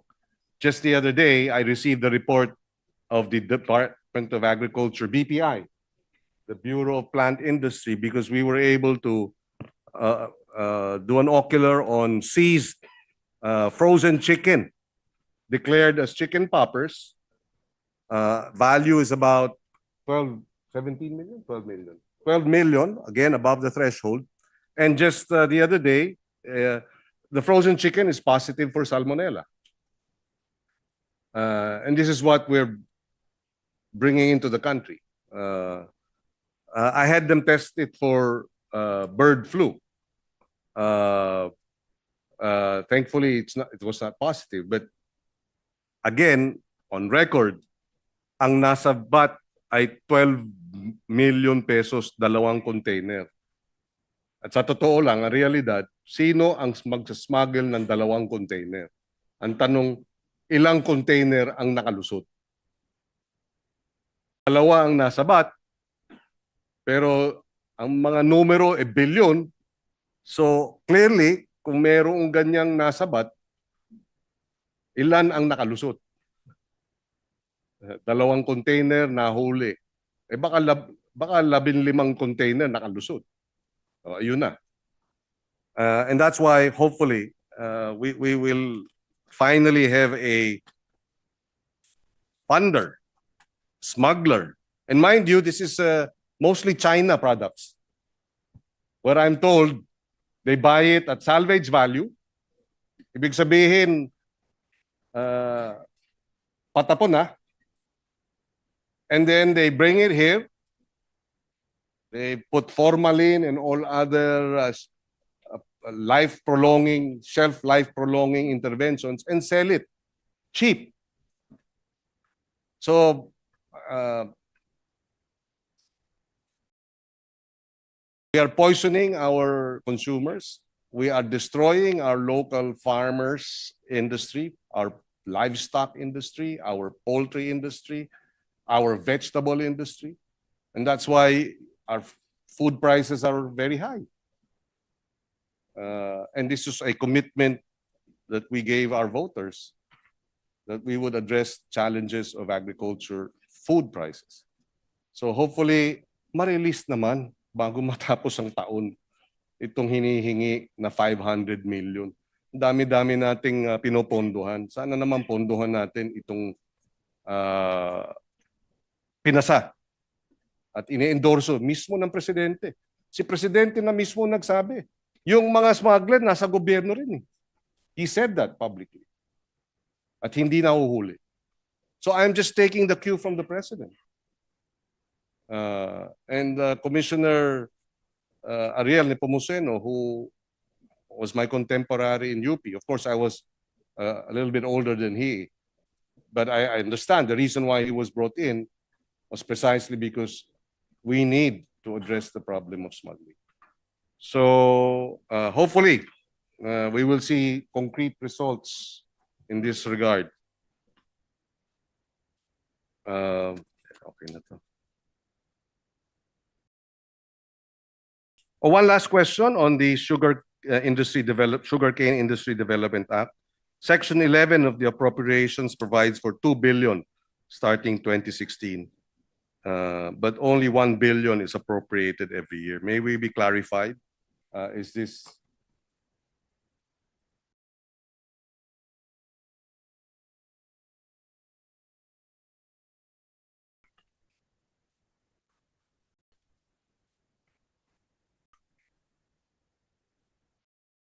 under office of the president?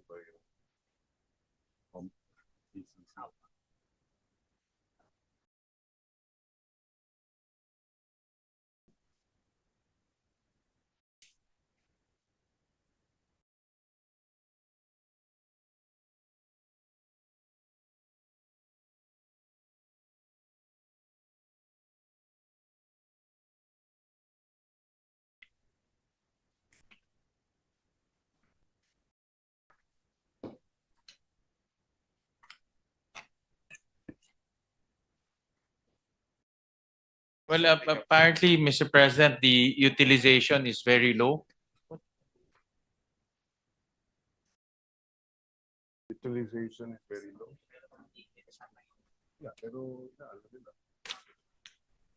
So perhaps I will raise this question with the Department of Agriculture. Yes, apparently the utilization is only 50 to 60%, Mr. President. So, so that's why the DBM does not give them the entire amount, Mr. President, because of the utilization. So it's an absorptive capacity issue. Okay, of course, it's mandated by the law. But having said that, and I understand the nuances of executive offices and agencies, and yes, many agencies are unable to absorb Yes. the funds allotted. But then we will then take this to the Department of Agriculture, of which I'm the one defending the measure. Correct, Mr. President. Yes, but thank you for this interpellation.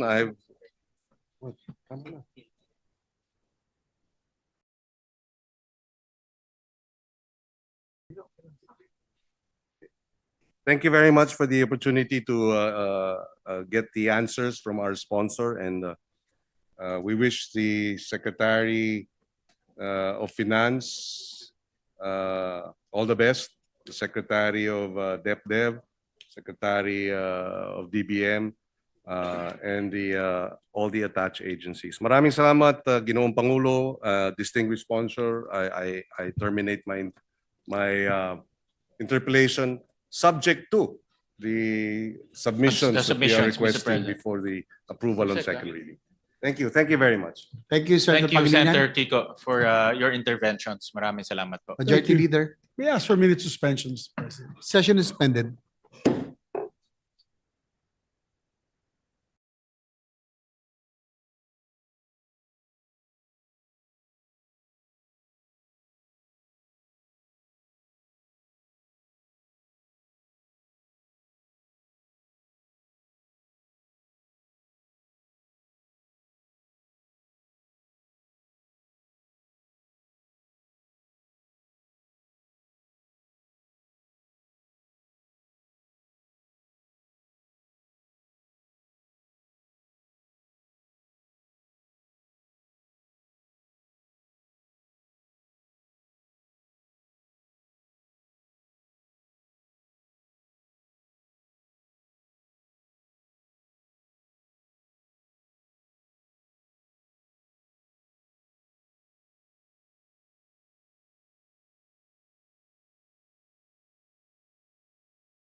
Buhay sa Pondo, it will be assured that the release will be on a timely manner, and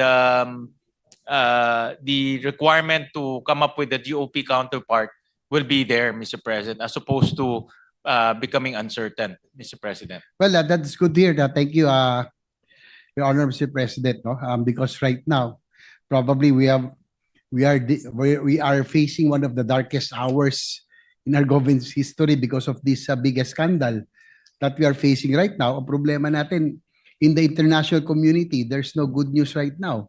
And I'm hoping that through this, to the infrastructure projects, to these big ticket items, that there is a glimmer of hope for foreign direct investments to look forward to, na hindi pa ni bad news. So I think this is where we can at least show that the country, while there's an ongoing scandal investigation, but we are moving forward. And this is very important. That's why I would like to get the assurance of the economic team, the DBM, Department of Finance, that this will be indeed be prioritized, so that this is already JICA and Japan and our creditors, so that this will not affect also our credit and financial standings in the international community. So at least meron namang glimmer of hope that we are indeed doing something so that foreign investments could still look to invest or consider the country. Kahit na meron tayong kinakaharap na problema, by prioritizing all of this, at least meron tayong hope, no, that we are doing something to improve and stimulate economic growth in the future. Mr. President, again, I thank the good gentleman for really scrutinizing and pushing for transportation projects here in our country. We badly need those transportation projects, and with this setup in the unprogrammed funds, Mr. President, we're very confident that the GOP counterparts related to those projects will be realized, Mr. President. And I'm confident because there's no more Mr. Ko who had the appropriations na nilagay sa unprogrammed lahat to. Correct, Before, Mr. President.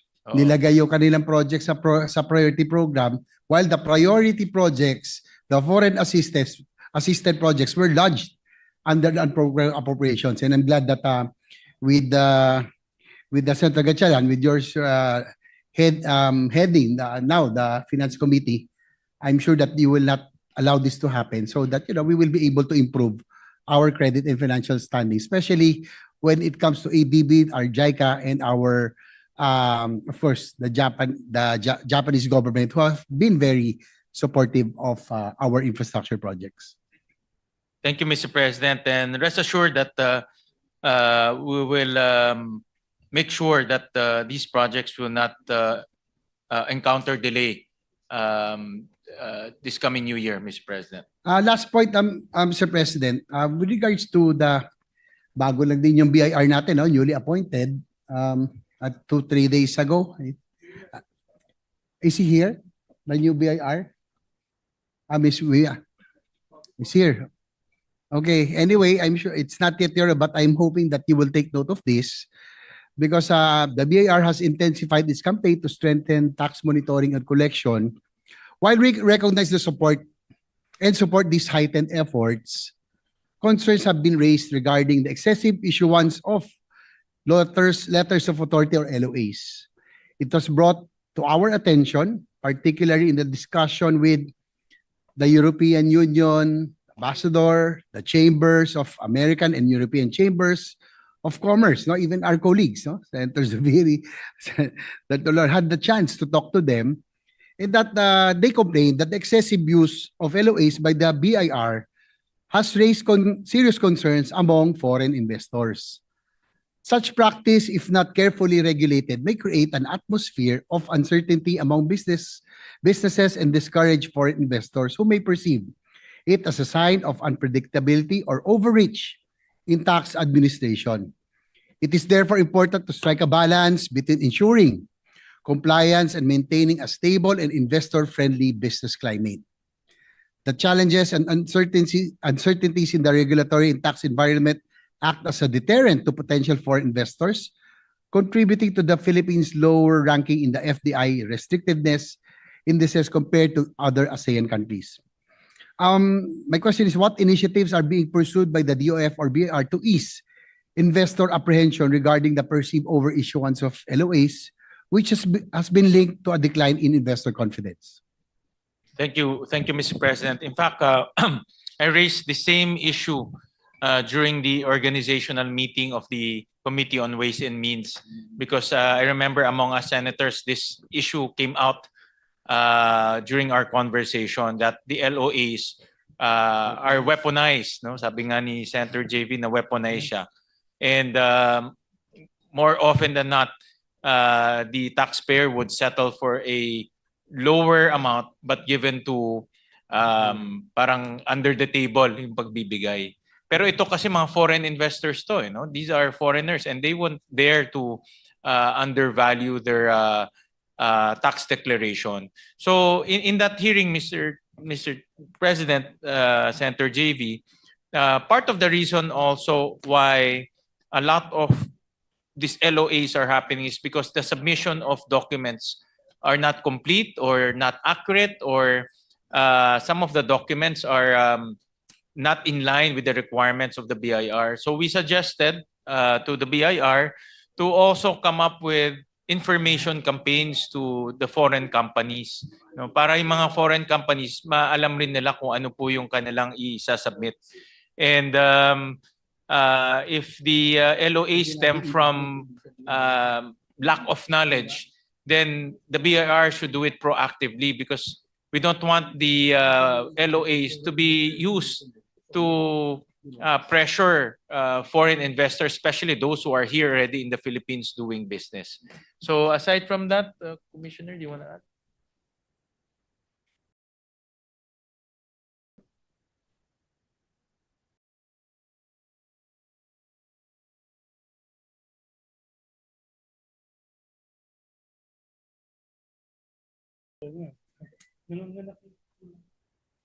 Yeah, the new commissioner mentioned to me, Mr. President, that he will also review the policy on issuance of LOA. So because the LOAs, before all of these documents that are supposed to be submitted by the taxpayer, the LOA should have a basis.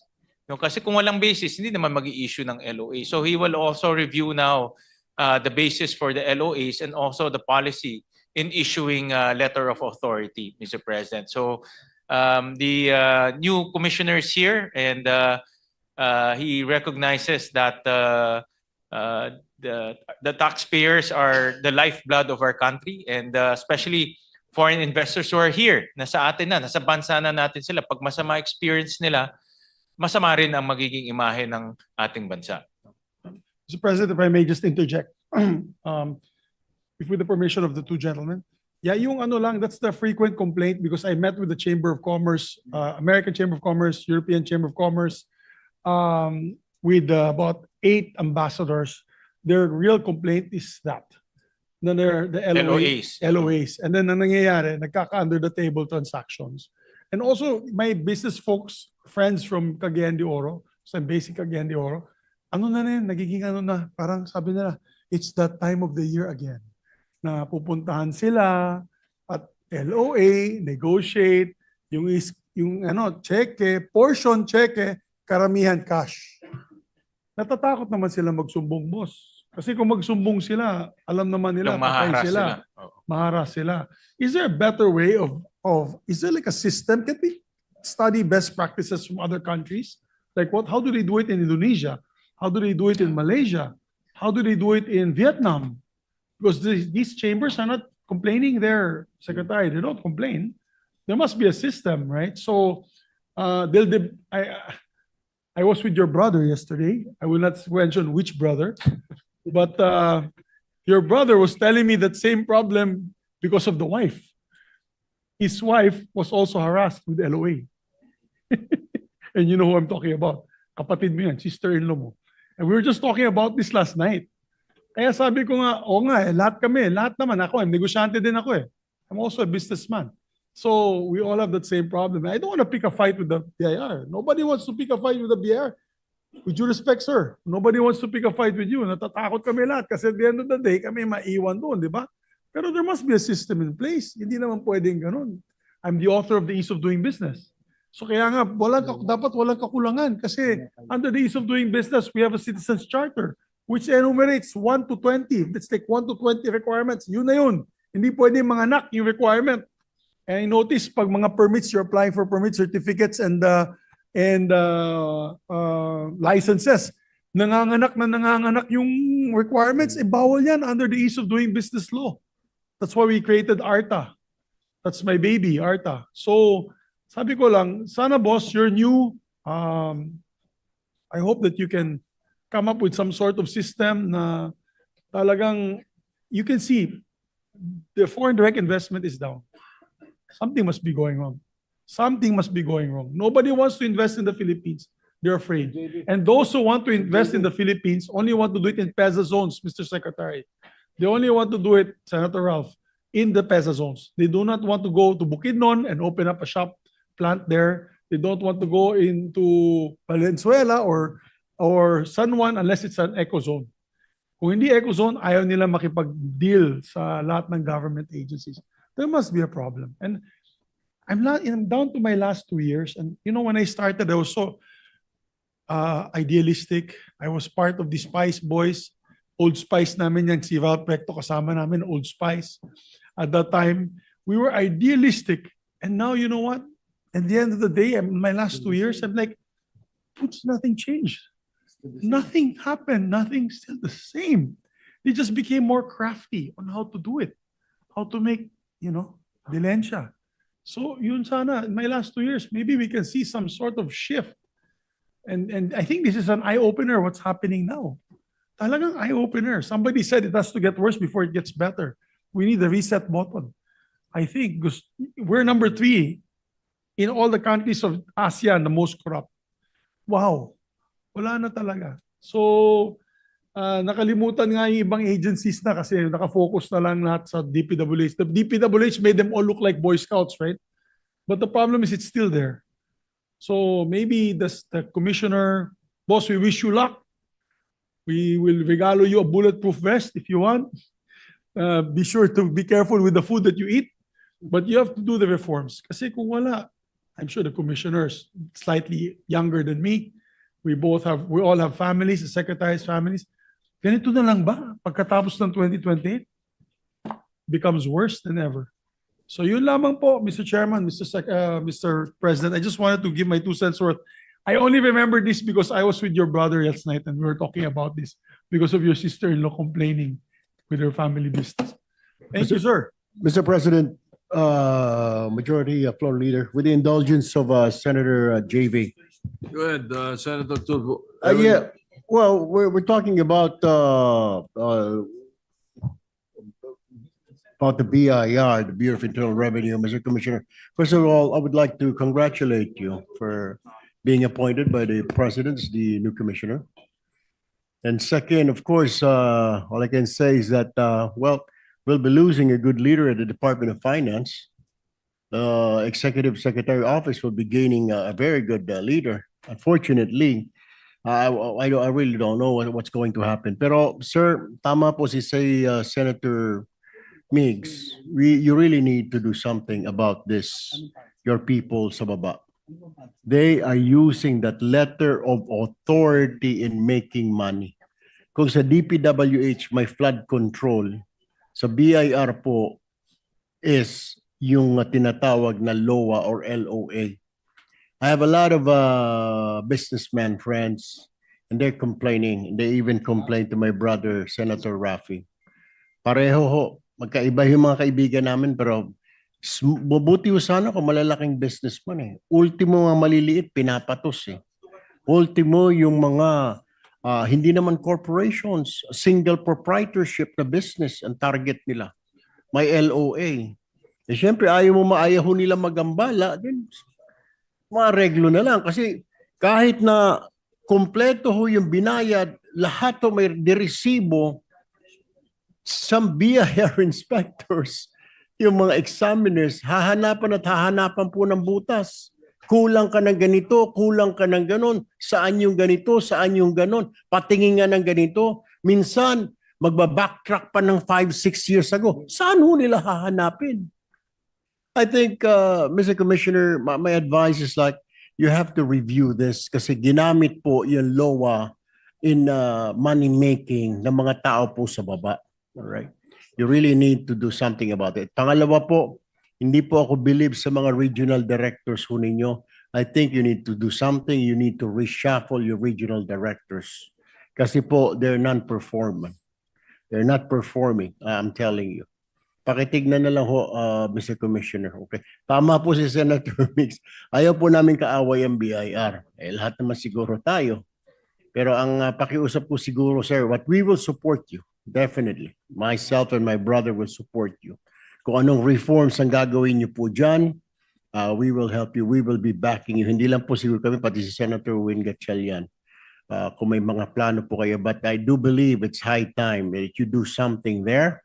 You have to reform that agency. Kasi po, para ngayon, yan po ang pangalawa ngayon sa Department of Public Works and Highways, the most corrupt agency, yan po ang BIR. So I believe, kaya siguro kayo nilagay dyan ng Pangulo because na may tiwala po siya and kami rin po naniniwala na you can do something about it. Maraming salamat, Mr. Chair. Senator JB, thank you. Senator Loren Legarda is recognized.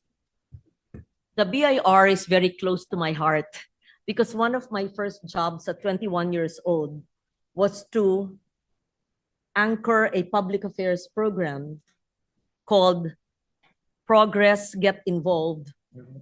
And that was a program of the Bureau of Internal Revenue with Commissioner Ancheta and Commissioner Toledo. And Jerry Flores, who retired from the BIR, was my co-host.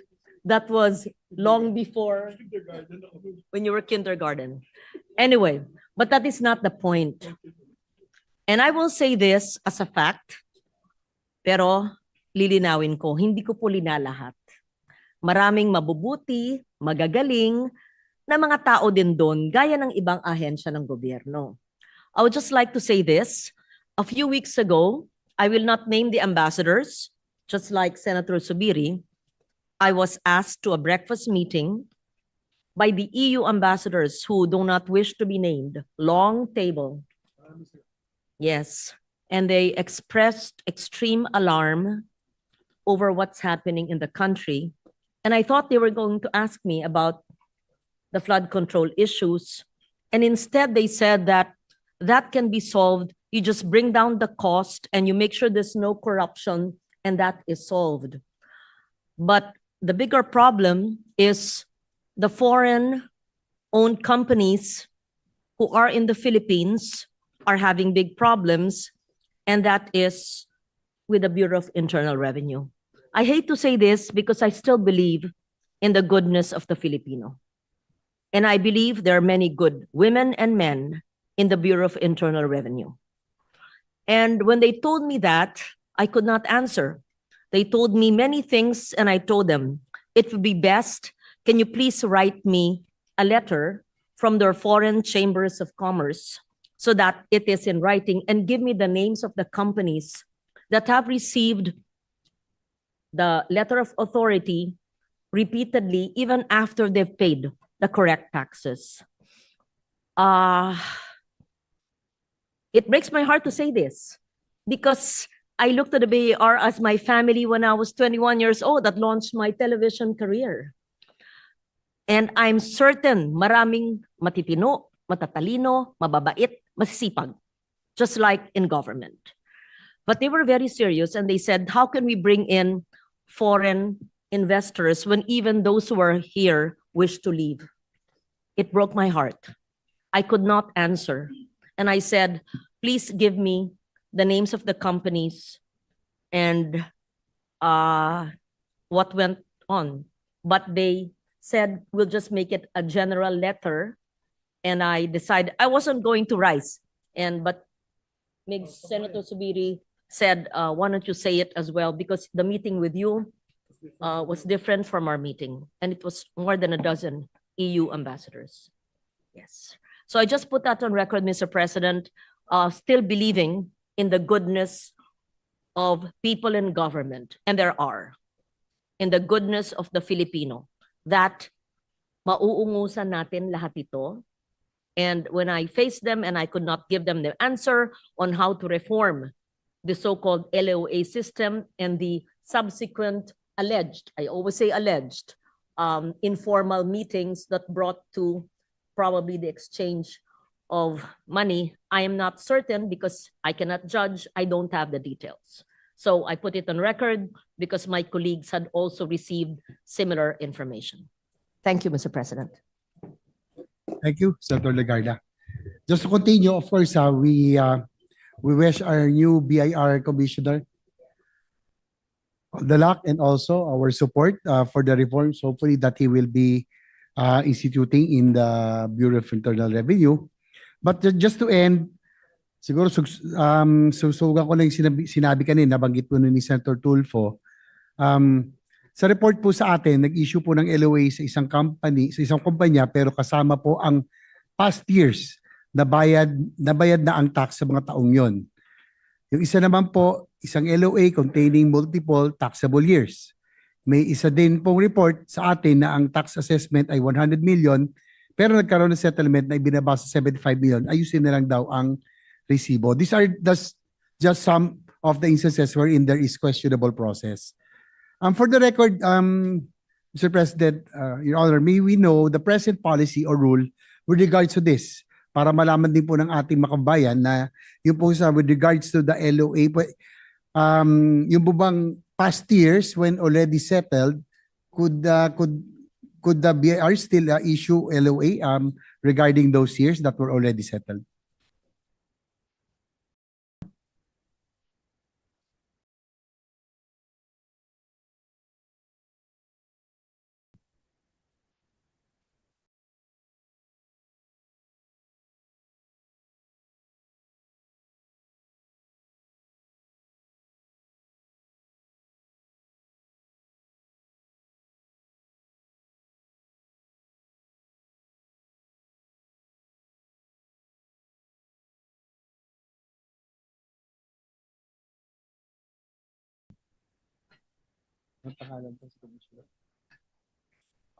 Well, Mr. President, ang rule ay hindi na ho pwedeng balikan, no? But the law is very specific to what type of taxes you are paying or what type of taxes you have paid. So for example, kung nagbayad ka na ng income tax, dapat hindi na ho balikan yung income tax mo. Pero kung hindi ka pa nagbayad ng VAT, pwede na lang mag-issue ng LOA sa VAT, no? So ganun po yung procedures. And the LOAs are typically ini-issue ho yan kung merong deficiency in tax, no? Kung wala naman pong deficiency, dapat wala hong LOA, no? But I join our colleagues in clamoring for reforms. Talagang matagal na ho natin, actually from our private sector days until now, ganun pa rin. Talagang aminado tayo na merong ilan sa mga BIR employees ginagamit talaga ito for money-making activities. So dapat rin po maimbestigahan yung mga gumagawa nito at maparusahan, paalisin sa ahensya. Importante rin na Commissioner yung disiplina, no? Kasi kung mayroong mga notorious dyan, tanggalin na rin para hindi na paulit-ulit. I'm sure may mga notorious dyan na ginagawa ng money-making activities ho nila. So, yun po, Senator JV. Thank you, Mr. President, Senator Gatchalian. Anyway, we wish our former Finance Secretary, now Executive Secretary, has given his trust and confidence in the new BIR Commissioner. So we wish you all the luck. And I'm hoping that the agency can guarantee that adequate safeguards and internal mechanisms would be put in place so that any form of corruption, ito pong pag-weaponize sa LOAs, would be prevented in the future. Thank you very much, Mr. President. Thank you, Senator JV, for that very important intervention. And now that we have a new commissioner here, I'm very sure that he will take our comments and sentiments very seriously. And hopefully next budget, wala na ganitong reklamo, Commissioner. dahil kailangan ho natin action kaagad eh. So maraming salamat. Thank you, Senator JV. Thank you, Commissioner. Majority Leader. Thank you very much, Mr. President. Risa still has 3 more questions. Last few questions. May I recognize Senator Risa Ontiveros, Mr. President. Senator Rizal de Veros, recognized. Salamat po, Mr. Salamat po, Mr. President. With Chairman, huling ilang mga tanong na lamang from this representation. So, unless na itanong na po ito at napag-usapan nyo with Senator Pangilinan on modernizing warehousing for rice. Hindi matapos-tapos ang problema ng NFA na naluluma, nasisira na lamang yung mga bigas sa kanilang warehouses. Dadami pa lalo ang bigas na iimbakin sa susunod na taong 2026. Makakatulong sana dito ang mga polisiya ng GPPB para sa mas maayos na logistics at warehousing para sa ating mga ahensya. Pinaglaban ang mandatong iyan ng GPPB sa pagpasa ng bagong Government Procurement Act. So, na-review na po ba, Mr. Chairman, ng GPPB yung kaso ng NFA sa kanyang inefficient at non-transparent warehousing operations? Kasama na po yung disposition ng mga aging o kaya expiring stocks. At kung oo, ano pong mga rekomendasyon meron ang GPPB? At huli kailan kaya tayo makakatanggap ng technical report tungkol dito, Mr. Chairman?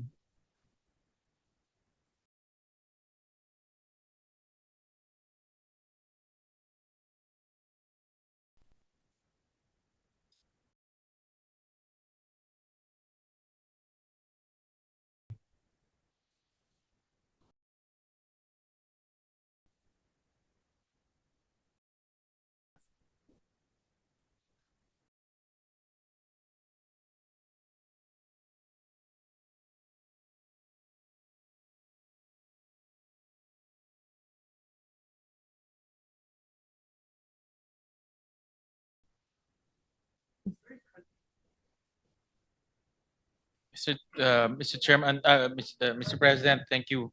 And Senator Risa, thank you for that question. I was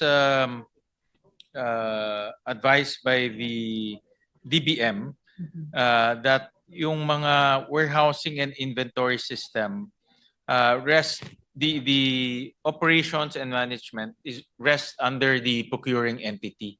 So sila ho talaga ang mayroong jurisdiction when it comes to warehousing and inventory. So nasa procuring entity po yung decision making. I see. So ibig pong sabihin, Mr. Chair, walang ni kahit kaunting oversight ang GPPB o suasion na pwede siyang i-exert kahit kaugnay ng mga procuring entities, Mr. Chair?